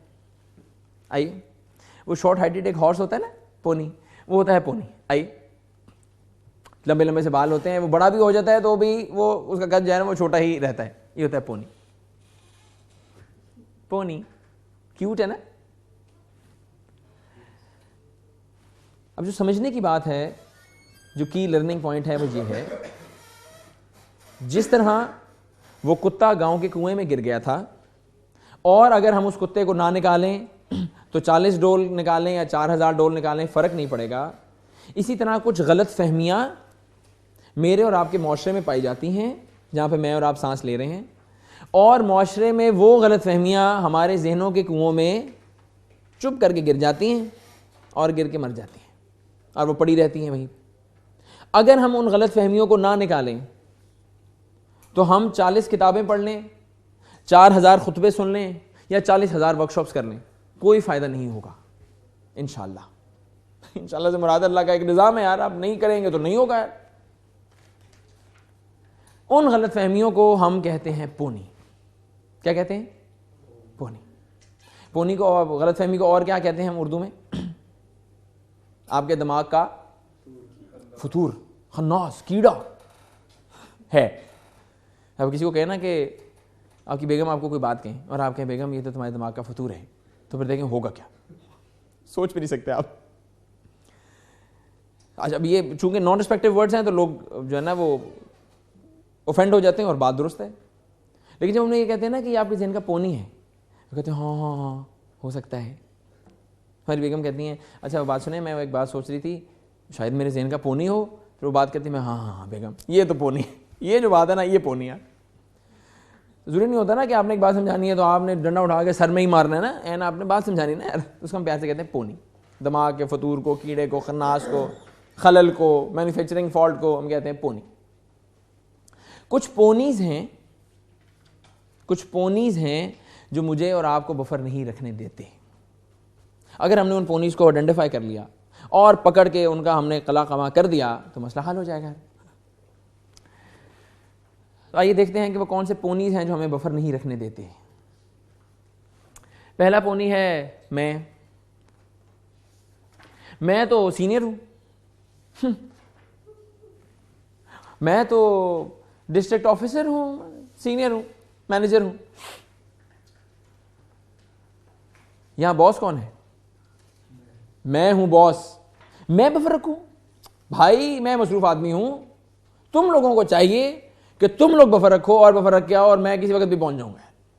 मैं तो मसरूफ आदमी हूं, मैं बफर रखूंगा तो सारे काम कैसे होंगे? इसे हम कहते हैं प्रोफेशनल पोनी। प्रोफेशनल पोनी, यही जो पोनी है ये फिर हम मेरे और आपकी जाती जिंदगियों में भी हुलूल करता है। और वो होता है कि हम तो लड़के वाले हैं, हम क्यों जाए टाइम पे शादी पे, रिश्ते पे लेके जहां हमने बारात गई थी। हम तो लड़के वाले हैं, हम तो लड़की वाले हैं, मैं तो दुल्हन हूं, मैं तो मियां हूं। बेगम शौहर कौन है? सरताज आप। मजाजी खुदा कौन है? सरताज आप। तो मुझसे पूछ रही हो कि मैं क्यों लेट आया हूं? तुम मुझसे अपने मजाजी खुदा से? ये पोनी है। क्यों लेट आया हूं भाई? आप जो है ना वो लड़के वाले हैं, लड़की वाले हैं, आप बेगम हैं, आप शौहर हैं, मैं तो बेगम हूं। और बेगमें तो पूरी दुनिया की बेगमें तो इतनी ही देर से तैयार होती हैं तो मैं भी देर से ही तैयार होंगी। मैंने आपको कहा 15 मिनट, तो इसका मतलब है बस मैं हो जाऊंगी ना, आप क्यों टेंशन ले रहे हैं? एक और 15 मिनट इंतजार कर लें। ये पोनी है, इन्हें हम कहते हैं पर्सनल पोनीज। चूंकि मैं बेगम हूं लिहाजा मैं लेट हो सकती हूं, ये पोनी है। चूंकि मैं शौहर हूं लिहाजा मैं लेट हो सकता हूं, ये पोनी है। चूंकि मैं बॉस हूं लिहाजा मैं लेट हो सकता हूं, ये पोनी है। क्योंकि मैं जब किसी मीटिंग में जाता हूं और जब किसी मीटिंग में, किसी तकरीब में थोड़ा सा लेट जाता हूं तो एक फील आती है, एक फील आती है, वो फील पोनी है। फील तो आती है लेकिन वो फील पोनी है। और इसकी वजह क्या है? आपके ख्याल में जो लोग बहुत मी मैं करते हो उन्हें हम क्या कहते हैं कि आपके अंदर बहुत क्या है?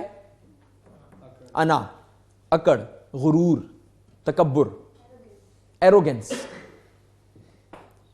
आपके ख्याल में ये जो एरोगेंस है, तकब्बुर है, गुरूर है, अकड़ है, ये छोटा मसला है, बड़ा मसला है? बहुत बड़ा मसला है। ये वो मसला है जिसने एक साहब को, कि जिनको उनके कबीले में जीनियसिस का बाप कहा जाता था, अबुल हकम कहा जाता था, इस मसले की वजह से अल्लाह के नबी ने उसको कहा अबू जहल। मैं तो अपने कबीले का सरदार हूं, मैं क्यों आपकी बात मानूं? चूं चूं शुरू, अबू जहल। और इस पोनी ने मरते वक्त भी उसकी जान नहीं छोड़ी। मरते वक्त भी वो क्या कह रहा है ना, ये पोनी उसका, ये पोनी उससे ये कहलवा रहा है मरते वक्त भी, जो उसको कत्ल कर रहे हैं, कि मुझे मेरी तलवार से कत्ल करो, क्योंकि सरदार का सर सरदार की तलवार से कत्ल होना चाहिए, और मेरा सर थोड़ा सा नीचे से कत्ल करना, ताकि पता चले कि सरदारों के सर चूंकि ऊंचे होते, तो गर्दनें लंबी होती थी उनकी, तो पता चले सरदार का सर है। मरते वक्त तो अच्छे खासों की जो है ना वो सीधे हो जाते हैं ना यार मामला, तो मरते वक्त भी पोनी उसका जान नहीं छोड़ा है। एक और अंकल हैं, वो अंकल इतने नेक हैं, इतने नेक हैं, इतने नेक थे वो अंकल के फरिश्तों में उठते बैठते थे वो अंकल। इस एक पोनी की वजह से अल्लाह ताला ने जब कहा कि हाँ भाई ये मैंने बनाया है बंदा, इसको सजदा करो, मैं इसको सजदा करूं? मैं तो आग से बना हूं, ये तो मिट्टी से बने, मैं पोनी। अल्लाह ताला ने कहा चलो भाई बाहर, मेरी ना इससे तुम बाहर हो, मैं चूचू कर रहे हो तुम आगे से, क़यामत तक जो है ना वो मलून और मतऊन और जो आप बुरे अलक़ाबात है ना वो उसके लिए आप इस्तेमाल कर सकते हो। मैं कहते हैं अल्लाह ताला इससे बचा, मेरे अल्लाह मुझे, मेरे बच्चों को, मेरी बीवी को, मेरे घर वालों इससे बचाया। मैं अब एक जेन्युइन इशू है, वो जेन्युइन इशू ये है कि हमने एक दूसरे से रिपोर्टिंग करनी होती है, सवालात का जवाबात होता है। शौहर है तो उसने बेगम से कुछ सवालात किए हैं, बेगम है तो उसने बच्चों से कुछ सवालात किए हैं, सीनियर है तो उसने जूनियर से कुछ सवालात किए हैं। अब ये कैसे पता चलेगा कि यहां तक तो आप अपनी सीनियरिटी प्रैक्टिस कर रहे हैं और अब आप गुरूर की हदूद में दाखिल हुए हैं? हाँ, वो लाइन क्या होगी, कैसे पता चलेगा? मिसाल के तौर पे कि जो मोहसिन भाई जो है ना वो मुझसे जूनियर हो, मिसाल दे रहा हूँ, तो मैं मोहसिन भाई को कहूँ मोहसिन भाई आपने रिपोर्ट बनाई है? मोहसिन भाई कहें यार वो कमरान भाई मैं रिपोर्ट बना रहा था, उसमें फलां मसला आ गया। यार मोहसिन भाई आपने वो रिपोर्ट क्यों नहीं बनाई यार? मोहसिन भाई कहें कमरान भाई वो रिपोर्ट बना रहा था, उसमें ये मसला आ गया, यूँ हुआ, वो रिपोर्ट नहीं बनी यार। अब मुझे ये कैसे पता चलेगा कि यहाँ तक तो अगर मैं इनको डांटूंगा या जहाँ तक मैं इनसे पूछूंगा तो यहाँ तक तो मैं सीनियर हूँ तो मैं कर सकता हूँ, अब मैं गुरूर की हदूद में दाखिल हो गया हूँ, मैं का पोनी आ गया, ये कैसे पता चलेगा? अल्लाह के नबी सल्लल्लाहु अलैहि वसल्लम ने बहुत आसान 2 निशानियाँ बताई, बहुत आसान, जो कि क्लास 1 के बच्चे को भी याद हो जाएगी, बहुत आसान। पहली निशानी अल्लाह के नबी सल्लल्लाहु अलैहि वसल्लम ने बताई कि गुरूर की निशानी ये है कि इंसान दूसरों को हकीर जानता है। दूसरी निशानी ये है कि जब हक बात आ जाए तो नहीं मानता। एक तो है कि दूसरों को हकीर जानता है और दूसरा ये है कि हक बात नहीं मानता। भाई मिसाल के तौर पे जिशान भाई हैं, वो मुझसे जूनियर है, मिसाल दे रहा हूँ, तो ठीक है जूनियर हो सकते हैं, लेकिन अगर मैं ये सोचूं कि मैं तो सीनियर हूं तुम जूनियर हो, ये जो है ना, ये है पोनी। इसका मतलब है कि आप जो है ना एरोगेंस में, आप लाइन आपने क्रॉस कर ली और एरोगेंस में दाखिल हो गए आप, और बहुत खतरनाक है, बहुत मसाइल हैं, बहुत परेशानी है। इसकी सोल्यूशन क्या है? कामरान साहब मसला तो आपने बता दिया, हल भी तो बताए ना यार। इसका एक हल तो यह है कि आप मुतालिया करें, पढ़ें, और दूसरा इसका हल यह है कि आप एक मेंटोर तलाश करें, उस्ताद तलाश करें। हर काम का ना एक उस्ताद होता है, तो आप इसका भी एक उस्ताद तलाश करें। वो आपके बुजुर्ग हो सकते हैं, वो आपकी बड़ी फुप्पो हो सकती हैं, वो आपका छोटा भाई हो सकता है। मेंटोर का उम्र में बड़ा होना जरूरी नहीं है, जो भी मेंटोर हो उसके पास जाएं, पोनी की कहानी सुनाएं, कहें ये पोनी मेरे दिल में आ गया है एरोगेंस का, इसको निकालें। तो बुजुर्गों ने और अब तक जो किताबें आई हैं उनमें इस पोनी के इलाज के तरीक़ेकार बताए गए हैं, अगर ये इलाज कर लें आपका पोनी ठीक हो जाएगा इंशाल्लाह। मुझे मेरे मेंटोर ने बताया कि उसका हल जो है ना वो गार्डनिंग उसका एक सोल्यूशन है। तो मैंने कहा हाँ यार गार्डनिंग करेंगे, और मट्टी में खेलते हैं ना, तो मट्टी की कुछ सिफात हैं जो आपके मिजाज के अंदर डेवलप होना शुरू होती हैं, और वो पॉजिटिव सिफात, हम्बलनेस आती है, मामलात आते हैं। तो आप अपने मेंटोर से करें और उनको कहें जी मुझे इस पोनी का इलाज बताएं, आपको इस पोनी का हल बताएंगे इंशाल्लाह। ये हो गया पहला पोनी, मैं। दूसरा पोनी, अगर मैंने बफर रखा और बफर इस्तेमाल नहीं हुआ तो मैं तो बहुत पहले पहुंच जाऊंगा यार, वो तो नाश्ता तहज्जुद में बनाना पड़ेगा, तो क्या होगा? ये एक पोनी। भाई अगर मैं तहज्जुद में उठ गई और मैंने नाश्ता बना लिया तो मेरे पास तो सुबह पूरा टाइम बच जाएगा। भाई मैंने जो है ना वो रखा 6 मिनट सिग्नल के, 10 मिनट उसके, और मैं 16 मिनट रखे और एक सिग्नल बंद ना हुए और जो है ना वो ट्रैफिक कंजस्टेड ना हुई। अच्छा ये एक फैक्ट है कि हर रोज़ नहीं होगी, तीनों सिग्नल बंद हों, हैवी ट्रैफिक हर रोज़ नहीं होगी। होगा क्या है कि 16 में से 10 मिनट बच जाएंगे, 12 बच जाएंगे, 14 मिनट बच जाएंगे, 9 मिनट बच जाएंगे, वक्त बच जाएगा, तो मेरा टाइम तो ज़ाया हो जाएगा। अब होता क्या है? होता यह है कि अगर हमने कोई काम वक्त से पहले कंप्लीट कर लिया, किसी मीटिंग में वक्त से पहले पहुंच गए, तो उसके बाद होता क्या है? उस बाद होता यह है कि हम जो है ना वो बोर हो रहे होते हैं। फिर ये होता है कि हमें पुराने जो करने वाले काम हैं वो याद आ रहे होते हैं।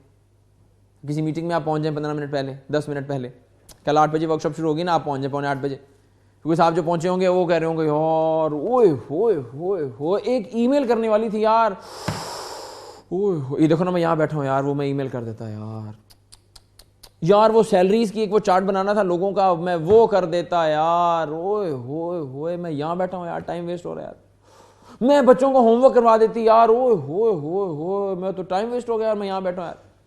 अच्छा वो काम उनको ना याद आ रहे होंगे जो काम पिछले 35 दिनों से होने वाले हुए होंगे, हुए नहीं होंगे, वो याद अब आ रहे होंगे यार, हो जाते ना यार।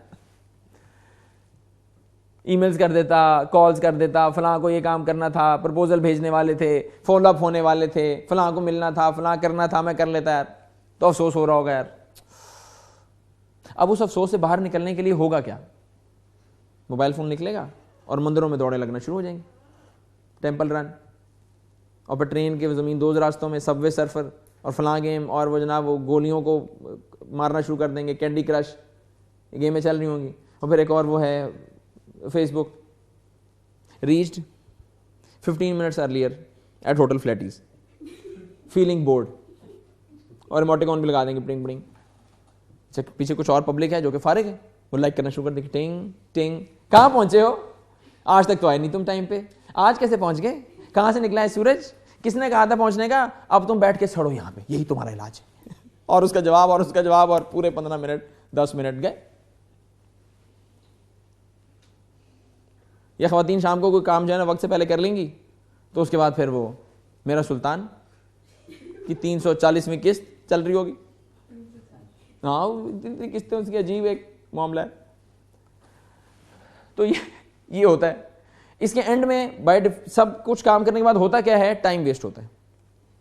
चूंकि टाइम वेस्ट होता है और अल्लाह ने बाय डिफॉल्ट इंसान को इस बात पे पैदा किया है कि टाइम वेस्ट नहीं करना चाहिए, लिहाजा इस फोन का आना नेचुरल है। सोल्यूशन क्या है? क्या किया जाए? अगर आप किसी मीटिंग में 10 मिनट पहले पहुंच जाएं, कोई काम आपने वक्त से पहले खत्म कर लिया और कुछ वक्त बच गया आपके पास, तो क्या कर सकते हैं?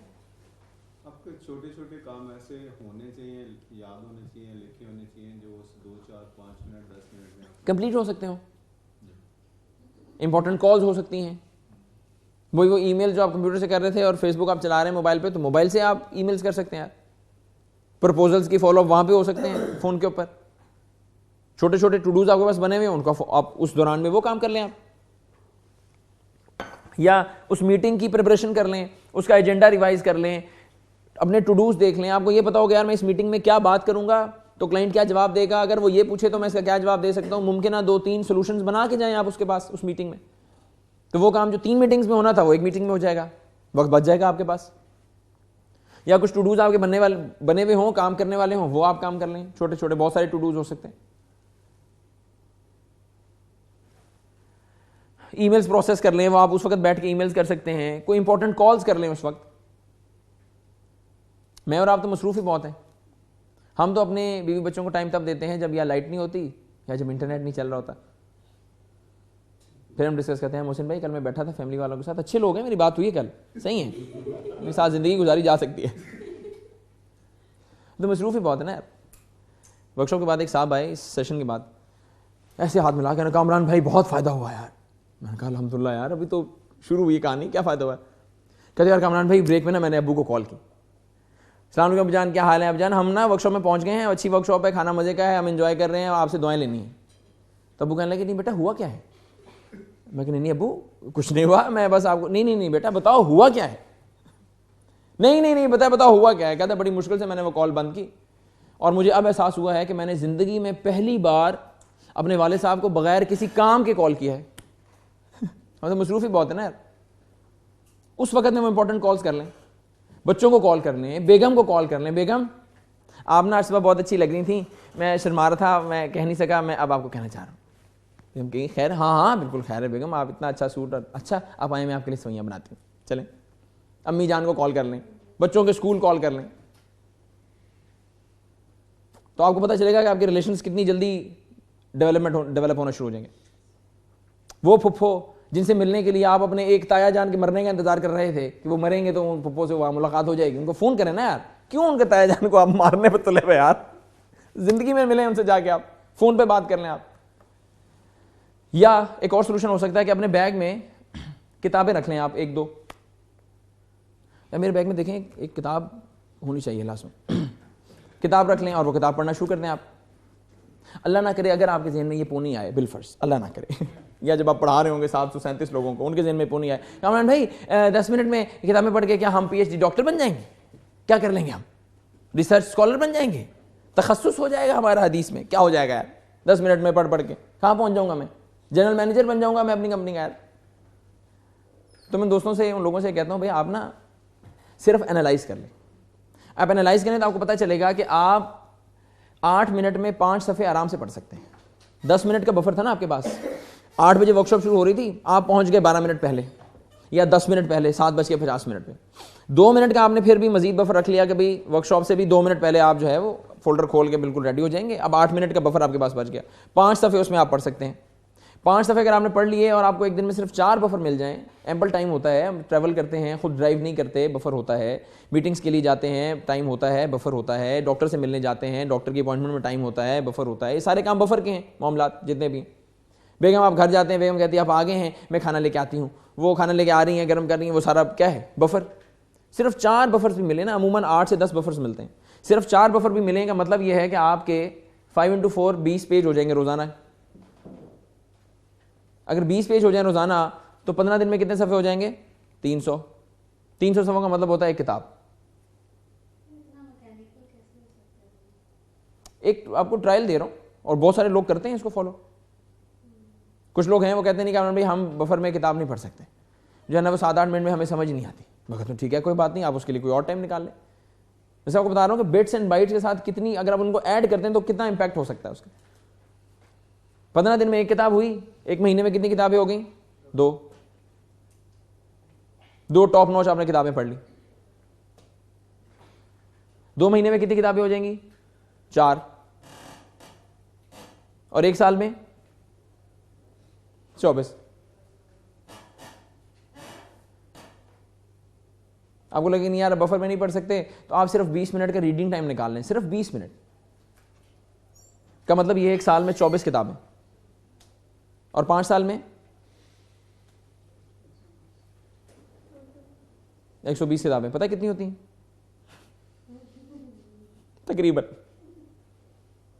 एक वो मिट्ठू जिसने 5 साल मंदिरों में दौड़े लगाई हों, सबवे सर्फर किया हो, कैंडी क्रश और फेसबुक किया हो, और एक वो साहब जिन्होंने 5 साल में 120 किताबें पढ़ी हों, आपके ख्याल में उन दोनों का इंटेलेक्चुअल लेवल एक जैसा हो सकता है? ज़हनी इस्तेदाद एक जैसी हो सकती है, सोचने का अंदाज एक जैसा हो सकता है, फैमिली रिलेशंस एक जैसे हो सकते हैं, इनकम एक जैसी हो सकती है, उनकी हेल्थ एक जैसी होगी। अल्लाह सुब्हानहू तआला भी ये कहते हैं कि क्या जानने वाले और ना जानने वाले बराबर हो सकते हैं?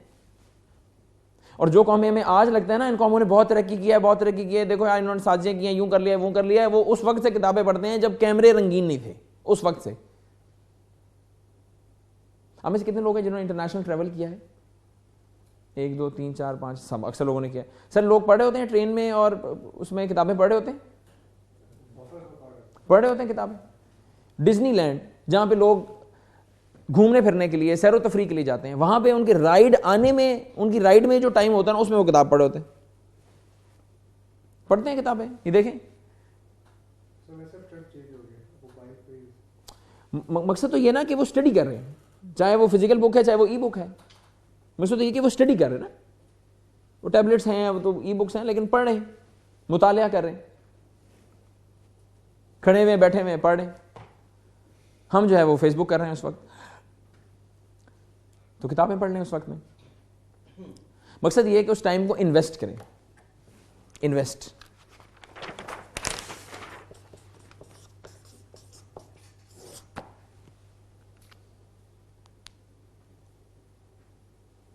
कल मुझे एक मैसेज आया बहुत अच्छा, जब आप उस वक्त काम करें जब लोग फारिग बैठे हों, आप उस वक्त काम करें जब लोग आराम फरमा रहे हों, तो आप तरक्की करेंगे। और यही बिट्स एंड बाइट्स होती हैं। जो लोग कामयाब है ना, ऐसा नहीं होता कि उनको जो है ना 5 साल कहीं से आके मिल जाते हैं और वो उन 5 सालों में अपनी ज़िंदगी जी के ना वो हीरो बन जाते हैं। यही बिट्स एंड बाइट्स हैं जो मेरे पास है और आपके पास है। दुनिया के कामयाब तरीन आदमी के पास और दुनिया के नाकाम तरीन आदमी के पास दिन के 24 घंटे ही हैं। उनको कैसे मैनेज करना है, यही फ़न है। हज़रत आदम अलैहिस्सलाम के पास भी 24 घंटे थे एक दिन में, रसूलुल्लाह सल्लल्लाहु अलैहि वसल्लम के पास भी 24 घंटे थे, मेरे और आपके पास भी 24 घंटे हैं, बिल गेट्स के पास भी 24 घंटे थे, स्टीव जॉब्स के पास भी 24 घंटे थे, मेरे पास भी 24 घंटे हैं, आपके पास भी 24 घंटे। वो एक आपको बेचारा एक जमादार मिलेगा जो पूरी उम्र अपने किस्मत को रोता हुआ आएगा, उसको भी 24 घंटे मिलेंगे आपको उसकी ज़िंदगी में। उनको यूटिलाइज कैसे करना है, ये एक फ़न है। और ये आपको छोटे छोटे बिट्स एंड बाइट्स मिलेंगे।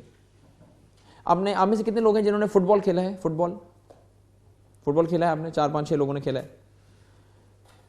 फुटबॉल में कभी ऐसा हुआ है कि आप खेल रहे हो और अगली पूरी टीम गोल से हट जाए और फिर आप जाके गोल करें? होता है? कैसे करते हैं गोल? उनकी छोटी छोटी स्पेसेस, छोटी छोटी गलतियों से आप पास लेते हैं और छोटी सी गलती को आप टेक ओवर करते हैं, और जिस वक्त में वो गलती कर रहे होते हैं आप खेल रहे होते हैं और आप जीत जाते हैं। यही होता है ना यार। This goes with the life as well. जब लोग फेसबुक कर रहे हैं और कर रहे हैं ना फालतू, उस वक्त में आप टाइम इन्वेस्ट करें, 1 साल के अंदर आपको पता चलेगा कितना फर्क पड़ा यार। मैंने पिछले 1.5 साल में, 1.25 साल में जितनी किताबें पढ़ी हैं तकरीबन सब की सब किताबें बफर में पढ़ी हैं। एक लंबी लिस्ट है अल्हम्दुलिल्लाह, जितनी किताबें पढ़ी हैं सब बफर में पढ़ी हैं। ये बिल्ड टू लास्ट आजकल चल रही, बहुत शानदार किताब है। जो लोग तो बिजनेसेस करते हैं और उन्होंने ये किताब नहीं पढ़ी तो उनको सबसे पहला काम ये करना चाहिए, किताब पढ़ लें। आउटस्टैंडिंग बुक है built to last, Jim Collins. 5 साल की एक रिसर्च का मजमूआ है ये, 400 पेजेस, और अब तक मेरे हुए हैं 108 पेज, 106 पेज। कुछ लोग कहते हैं कि इमरान भाई बुक हम इतनी जल्दी पढ़ते हैं तो समझ में नहीं आता, तो मैं काम करता हूँ कि हाईलाइटर अपने पास रख लेता हूँ। अब हाईलाइटर्स का एक सेट, 2 3 4 हाईलाइटर्स जो भी आपको अच्छे लगते हैं वो आप लिख लें, जो इंपॉर्टेंट पॉइंट्स हैं उनको हाईलाइट करते जाएं आप। तो होगा क्या कि जब आप दोबारा भी इसको जब देखेंगे, होता है टाइम्स आप 1 घंटा पढ़ते हो आपको फिर याद नहीं होता कि पढ़ा क्या है, और जब आप हाईलाइट देखेंगे तो आपको फ़ौरन समझ में आ जाएगा कि आपने क्या पढ़ा है उसके अंदर। This could be a way to read a book. Built to last, मैं लिख देता हूँ, ये बहुत शानदार किताब है, built to last, Jim Collins, बहुत शानदार। और जो लोग इस्लामी इदारे चला रहे हैं उनको तो किताब 2 दफ़ा पढ़नी चाहिए। 2 दफ़ा से मुराद ये है कि आप जो है ना इसको घोल के पी लें, बहुत आउटस्टैंडिंग किताब। इसका नटशल इस किताब का ये है, इस सवाल का जवाब है कि कैसे कुछ कंपनीज 3-4 साल में, 10 साल में, 50 साल में ख़त्म हो जाती हैं, और कुछ कंपनी जो है ना वो 300 साल बाद भी ख़त्म नहीं होती। उसके पीछे साइंस क्या है, उस साइंस पे जो रिसर्च है 5 साल की स्टैनफोर्ड की, वो है, वो रिसर्च है ना, वो ये किताब है। बहुत आउटस्टैंडिंग, बहुत ज़्यादा आउटस्टैंडिंग। कैसे कुछ कंपनी जो है वो बहुत बूम पे थी और वो उसके बाद ज़ीरो हो गई, और कुछ कंपनीज ने ज़ीरो से स्टार्ट किया और उन्होंने पूरी टेक ओवर कर लिया इंडस्ट्री को, कैसे, उस पर पूरी रिसर्च है। बहुत शानदार किताब, तो आप किताबें पढ़ें। एक और पोनी जो कि बहुत ख़तरनाक, बहुत ज़्यादा कसरत से पाया जाने वाला, बहुत आसानी से मिल जाने वाला, और जिसकी जड़ें बहुत गहरी हैं, बहुत गहरी हैं उसकी जड़ें, वो है सो व्हाट। तो क्या हुआ, पाकिस्तान है, सब चलता है।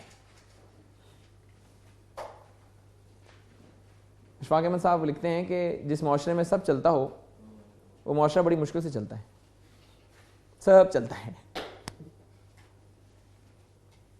ओ यार छोड़ ना यार, लेट हुए ना यार, ओ यार छोड़ यार, यार मैं अकेला थोड़ी लेट हुआ हूं, सब लेट होते हैं। मैं अकेले देर से तैयार हुई हूं, सारी बेगमें देर से ही तैयार होती हैं। सब होते हैं ना, तो मैं भी होते हैं, कोई बात नहीं यार, सब लेट होते हैं। यार लेट ही हुआ हूं ना, कौन सी क़यामत आ गई, क्या हो गया भाई, लेट ही हुआ हूं ना यार, तो क्या हो गया यार, नहीं मुझे बताओ कि हुआ क्या, क्या हुआ। ओ यार यहाँ ना लेट आना फैशन है, I am fashionably late, oh my god. यहाँ शादियों में लेट आना ही फैशन है, असेंबलियों के इजलास 3-3 घंटे लेट होना ही जो है ना वो फैशन है। नहीं होया कि फिर क्यों है, नहीं हो कि गया की होया, हाँ कर लो जो करना। ये जो ना की होया, हमें लगता है ये की ना हर ताले में लग जाएगी, लेकिन इस की से जो ताले खुलते हैं, वो ताले जिन दरवाज़ों में लगे होते हैं, और वो दरवाजे जब खुलते हैं तो जिन राहदारियों में आते हैं ना हम, मैं और आप, वो जिल्लत की, रुसवाइयों की, बदनामियों की, गुमनामियों की राहदारियाँ होती हैं, जहाँ पे मैं और आप जो है ना दरवाजे खोलते खोलते पहुँच चुके हैं उसके बुर्ज खलीफा के 105वें फ्लोर पे, गिरने वाले हैं बस थोड़ी देर बाद। इसका हल क्या है? अब यहाँ हमारे पास एक सर्जन भी बैठे हैं, तो मैं आपको मेडिकल की टर्मिनोलॉजी में एक बात समझाता हूँ आसान। वो ये कि अगर तो कोई छोटी मोटी बीमारी हो, सर दर्द है, पेट दर्द है, तो डॉक्टर आपको ब्रूफन, पैनाडोल, पैरास्टामोल देगा और आपको रवाना कर देगा। लेकिन अगर अल्लाह ना करे कैंसर फैल जाए सर के बालों से पाँव के नाखून तक, तो बिबला भाई पैनाडोल से काम होगा हल? फिर क्या होगा? कीमोथेरेपी होगी, और वो बहुत तकलीफ अमल है। इस मसले के हल के लिए भी मेरी और आपकी कीमोथेरेपी होगी। इस कीमोथेरेपी को लगेंगे 3 दिन। ये कीमोथेरेपी आज सुबह 8 बजे से शुरू हो चुकी है, आप बिल्कुल टेंशन ना लें, आपको इसमें बहुत तकलीफ अमल नहीं होगा। जब आप तीसरे दिन यहाँ से जाएंगे कीमोथेरेपी आपकी कंप्लीट हो चुकी होगी और इंशाल्लाह इस मसले का हल निकल चुका होगा। इस पोनी को मिल के पकड़ के जो है ना हम इंशाल्लाह ज़िबा करेंगे। बहुत ताकतवर पोनी है, अभी इसको छेड़ेंगे नहीं आप, क्योंकि क्या था, हाँ तो वो जो है ना वो बहुत ताकतवर है, ज़रा मिल के पकड़ के कुछ करना पड़ेगा, लेकिन करेंगे।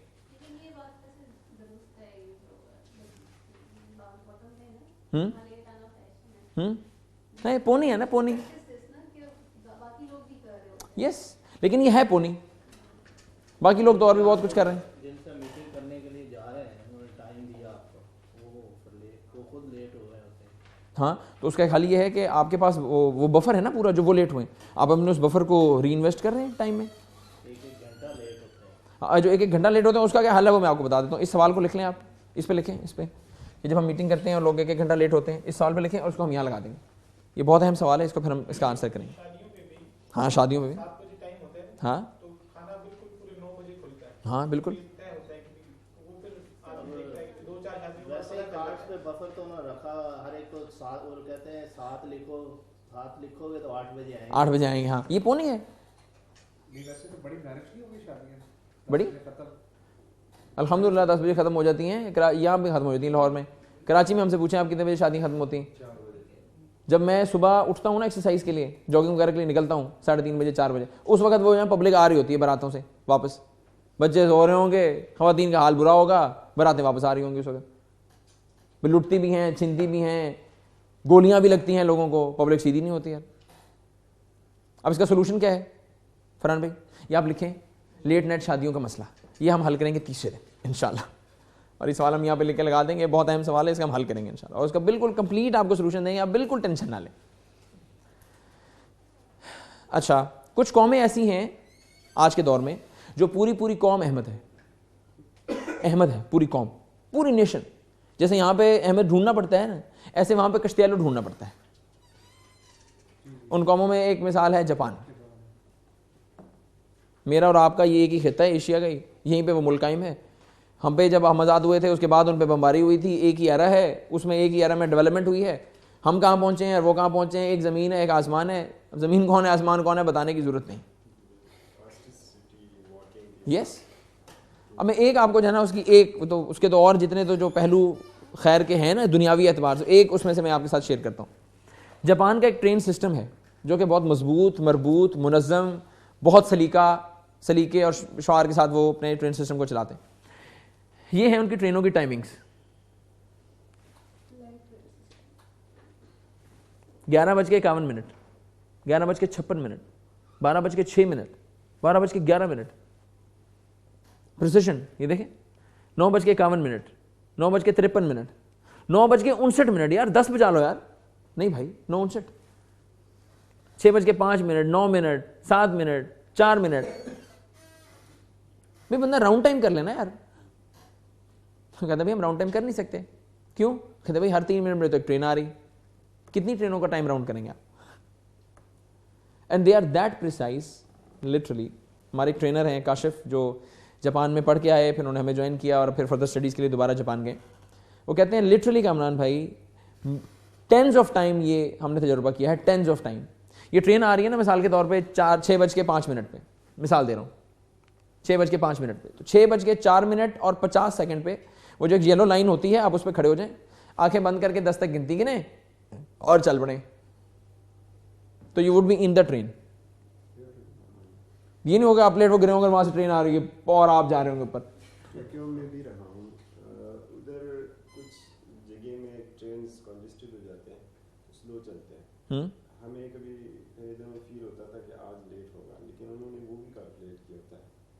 Yes. यहाँ पे वो शिंजुकू बड़ा स्टेशन है, उसके करीब जब जाते हैं तो बहुत स्लो हो जाते हैं, लेकिन वही 27 मिनट्स, वही शार्प। ये है टोक्यो मेट्रो का मैप। जरा गिन के बताएं कितने स्टेशन है इसमें? 3.5 मिलियन लोग एक स्टेशन से, शिंजुकू स्टेशन से दिल्ली ऊपर नीचे हो जाते हैं। 3.5 मिलियन, 35 लाख। ये 197 स्टेशन हैं, 197 स्टेशन हैं, चंद हजार लाइंस हैं, चंद 100 ट्रेन हैं, एक यानी शायद भी हमारे पास मौजूद हैं जो उसके गवाह हैं। सन 2014 में 365 दिन थे। सारी ट्रेन्स का सन 2014 का टोटल लेट टाइम 1 घंटा 44 मिनट नहीं, 1 मिनट 44 सेकंड। तो क्या हुआ, मेरी असेंबली का इजलास 2 घंटे लेट शुरू हुआ तो इंसान बिलीव कर सकता है यार 1 मिनट 44 सेकंड। मेरे दोस्त मुझे कहने लगे एवरेज लेट टाइम, मैंने कहा एवरेज लेट टाइम नहीं भाई, सारी ट्रेनों का मिला के टोटल लेट टाइम है। जी यस, प्रिसिशन। अब वो कितनी प्रिसिशन के साथ करते हैं, और इस इतने बड़े सिस्टम को 3.5 मिलियन लोग, 35 लाख लोग सिर्फ एक स्टेशन से ट्रेवल कर रहे हैं पूरे दिन में, एक स्टेशन से। तो कितने उनके स्टेशन होंगे, कितनी पब्लिक ट्रेवल करती होगी, कितनी प्रिसिजन उसके लिए दरकार होगी। इस पूरे सिस्टम को वो चलाते कैसे हैं, हाउ? वो एक स्टेशन से शिंजुकू आप सर्च करें, शिंजुकू स्टेशन में डेली 3.5 मिलियन लोग ऊपर नीचे हो जाते हैं। इनके जो टोटल लोग वहां से डिपार्ट होते हैं और जो वापस आते हैं। उन्होंने लिखा है शिंजुकू इस एरिया का है, जो बड़ा वो है उस पे। ये अर्ली टाइम वाला वैसे नहीं होगा जो आप कह रहे हैं कि एवरेज प्रिसिजन, ये भी है कि कैलकुलेशन ऊपर नीचे कर ले। प्रिसिजन आप देखें, अगर अर्ली भी आ रही होगी, अगर अर्ली आ जाए ट्रेन, तो आप तो जो कैसे उसमें आप जाएंगे, कैलकुलेट करेंगे तो पहुंचेंगे ट्रेन में, आप तो जाके लगेंगे ट्रेन के साथ। प्रिसिजन। अब वो उस पूरे, हाँ जी भी भाई, उधर जो ट्रेन में आप जाते हैं तो डे बहुत लंबी है, ट्रेन भी लंबा है, तो अगर आप जहाँ पे उतरते हैं उधर भी 2-3 रास्ते हैं उतरते हुए। अगर किसी का ऑफिस दूसरे वाले आखिरी सेकंड इन के करीब है, तो कभी कभार आप बंदा देखते हैं कि ट्रेन के अंदर यहाँ से वो अंदर हो गए, लेकिन वक्त बचाने के लिए वो ट्रेन के आखिर तक ट्रेन के अंदर जाते हैं ताकि बाद में उसको वो वॉक ना करनी पड़े, प्लेटफॉर्म पे वॉक ना करना पड़े, उधर जाके फिर निकलता है। और डेली यही करता है और कोई बात नहीं करता। ये भी ट्रेन में बोलते नहीं, बस टेक्स्ट करते हैं या मोबाइल में कुछ पढ़ते रहते हैं, बिल्कुल बोलने वाला बंदा नहीं। वो काशिफ भाई भी जो है ना जापान में वो क्या कहते हैं यार, इतनी ही दफ़ा होता है कि मैं जब किसी एक रूट पर ट्रैवल करता हूँ, मेरे साथ जो साहब खड़े होते हैं ट्रेन में, अगले दिन भी वही होते हैं, उससे अगले दिन भी वही होते हैं। ट्रैफिक सिग्नल्स पे आप रुकते हैं तो गाड़ियाँ भी जो है ना वो उनकी दुआ सलाम भी वहीं से होती है, हाँ भाई जॉन कैसे, वो अगली दफ़ा भी जॉन वहीं पे होगा, उससे अगली दफ़ा भी वहीं पे होगा। वो इतनी प्रिसिजन से चल रहे हैं, वो पूरा सिस्टम हर रोज़ उसी तरह से चल रहा है। मशीनों की, गाड़ियों की मेंटेनेंस कर रहे हैं, उसको हाथ से धो रहे हैं, एक एक चीज़ को पॉलिश कर रहे हैं, सिमुलेटर्स लगाए हैं, ट्रेनर्स को ट्रेन कर रहे हैं। 19 माइक्रो सेकंड्स पे भी वो उनसे पूछ रहे हैं कि भाई 19 माइक्रो सेकंड जो है ना, सेकंड नहीं माइक्रो सेकंड क्यों लेट हुए आप। अभी सिस्टम इंप्लीमेंट करेंगे और सब लोग प्रिसिजन को फॉलो करेंगे तो कहीं जाके कुछ सालों में आप इस काबिल होंगे कि आप प्रिसिजन के साथ चीज़ों को चला सकें। आप वो पूरी दुनिया में आगे आ गए हैं टेक्नोलॉजी में, पूरी दुनिया उनके पीछे पीछे है। डिपेंडेबिलिटी, रिलायबिलिटी, क्रेडिबिलिटी, आपको ढूंढना नहीं पड़ता कि कोई बंदा हो यार, वो कोई यार कोई हबीब भाई कोई अच्छा ठेकेदार है जानने वाला यार, कोई अच्छा ठेकेदार है। भाई अच्छा ठेकेदार क्या होता है यार, कोई भी ठेकेदार, ओ नहीं भाई कोई भी नहीं नहीं नहीं नहीं नहीं उमर भाई आपको पता नहीं है करते क्या यार, बाथरूम बनाने आएंगे, घर बना के जाएंगे, आपका इंतकाल हो जाएगा, काम खत्म नहीं होगा।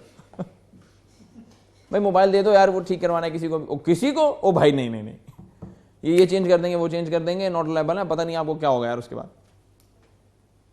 ये हमें रिलायबल बंदा ढूंढना क्यों पड़ता है यार, डिपेंडेबल आदमी ढूंढना क्यों पड़ता है? उसकी वजह यह है कि आम उमूमन जो अवाम है वो नहीं है उनमें वो लोग।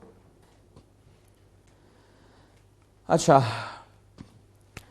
एक टूल मैं आपको और पढ़ाना चाहता हूँ और वो मैं आपको होमवर्क में दूंगा कि आपने करना क्या है, समझा में देता हूँ कि है क्या। वो है कि अपने पूरे दिन की टाइमलाइन कैसे बनाते हैं। जैसे हमने ये वर्कशॉप की एक टाइमलाइन बनाई ना, पूरे दिन की टाइमलाइन कैसे बनानी है वो मैं आपको सिखाता हूँ। कुछ इसके असूल हैं, वो पहले आपको समझा देता हूँ। बहुत सादा है, मुश्किल नहीं है।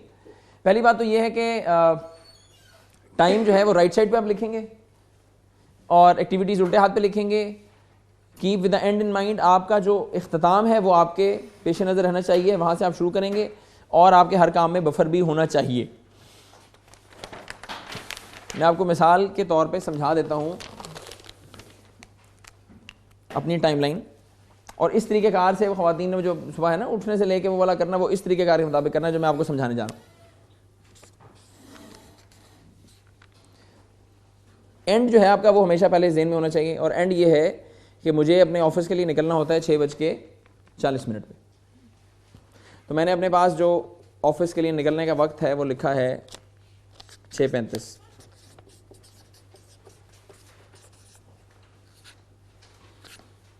बिल्कुल आप निकलने लगते हैं ना तो भी बेगम को कोई ना कोई काम याद आ जाता है। सुने वो आते हुए दही ले आएगा हैं, तो वो 2-3 मिनट का बफर ना उसके लिए रख लिया। चलो भाई वो एक रियलिटी है ना, उसे आप ये नहीं कह सकते कि नहीं बेगम आप मैं तुम्हारे को बात नहीं सुनूंगा, बफर रख लिया उसका।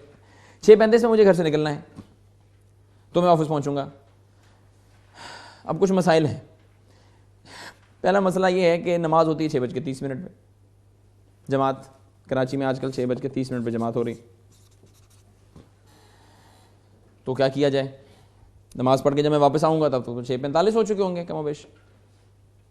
कोई क्रिएटिव सोल्यूशन निकालें इसका, क्या हो सकता है? तैयार होके जाए और नमाज उस मस्जिद में, मोहल्ले की मस्जिद में ना पढ़ें, बल्कि ट्रैवल करके किसी दूसरी मस्जिद में पढ़ लें आप, ताकि आपका कुछ डिस्टेंस जो है वो ट्रैवल हो चुका हो। इसका मतलब ये है कि you have to leave home at 6:15। 6:15 पे आप निकलेंगे, कम से कम 10 मिनट आप ड्राइव कर लें, तो उधर फिर आप जो मस्जिद हो उधर नमाज पढ़ें और फिर आप जो है ना वो ट्रैवल करें और आप ऑफिस पहुंच जाएं। 6:15 पे निकलना है घर से। एक सर्वे पिछले दिनों पढ़ा था, वो सर्वे ये है कि जो लोग वर्किंग प्रोफेशनल्स हैं, जो लोग काम काज करते हैं, उसकी एक मिसाल मैंने आज सुबह देखी है। आज सुबह अभी नहीं आपको बताऊंगा मैंने कहाँ देखी है, लेकिन देखी है। वो लोग नाश्ते के बगैर जाते हैं ऑफिस। उनकी पीछे अम्मी या बेगम आवाज़ें दे रही होती है, नाश्ता कर लें। नहीं मैं फिर किसी दिन कर लूँगा नाश्ता। 60% लोग नाश्ते के बगैर जाते हैं और मैं उन 60% में से नहीं होना चाहता। मैं तो नाश्ता करके ही जाना चाहता हूँ। इसका मतलब ये है कि नाश्ता कब होगा? निकलने से पहले 15 मिनट चाहिए।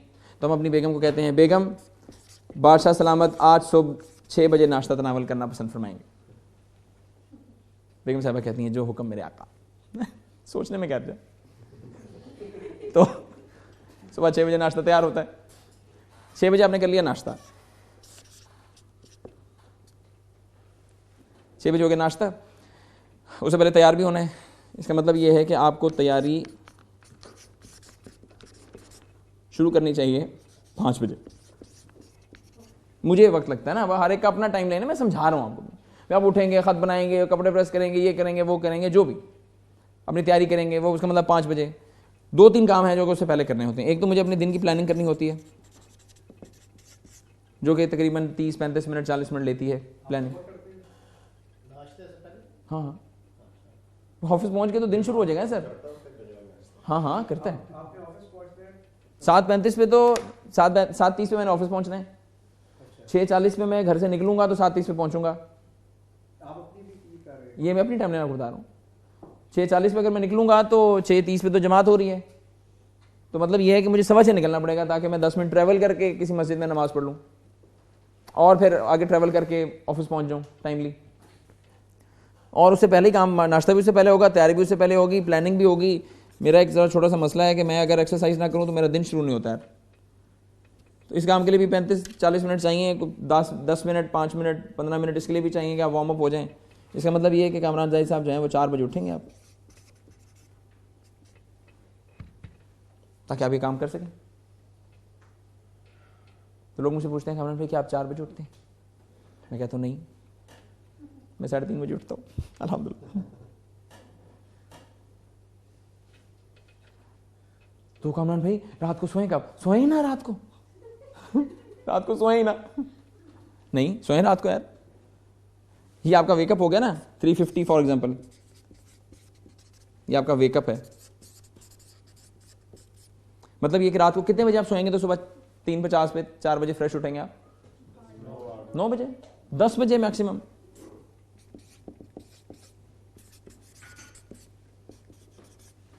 दस बजे आप स्लीपना चाहते हैं, सोना चाहते हैं, तो मतलब ये कि कितने बजे आपको बेड पे होना चाहिए? 9:30। मतलब ये है कि आपके घर की लाइटें 9 बजे लाइट्स ऑफ होनी चाहिए।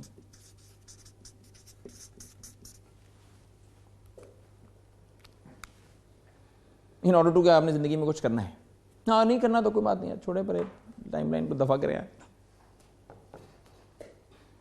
एक बहुत अहम सवाल जो कि कुछ लोगों के ज़हन में आ रहा है, शर्मा रहे हैं, पूछ नहीं रहे, मुझे पता है। और वो सवाल ये है कि अगर बेगम सुबह 6 बजे नाश्ता बनाने से इनकार कर दें तो इस सवाल का जवाब हम आपको देंगे ब्रेक के बाद। 11:55 हो चुके, 5 मिनट की ब्रेक लें और इसमें आप लिटरली स्ट्रेच करें, पुशअप्स निकाल लें, बैठ के निकाल लें, मेरे साथ मुकाबला करना है तो कर लें, जो भी करना चाहें वो आप कर लें, ताकि आप 12 बजे ना फ्रेश हो, पानी पी लें, वॉशरूम हो, जो भी आप 12 बजे हम वापस आएंगे।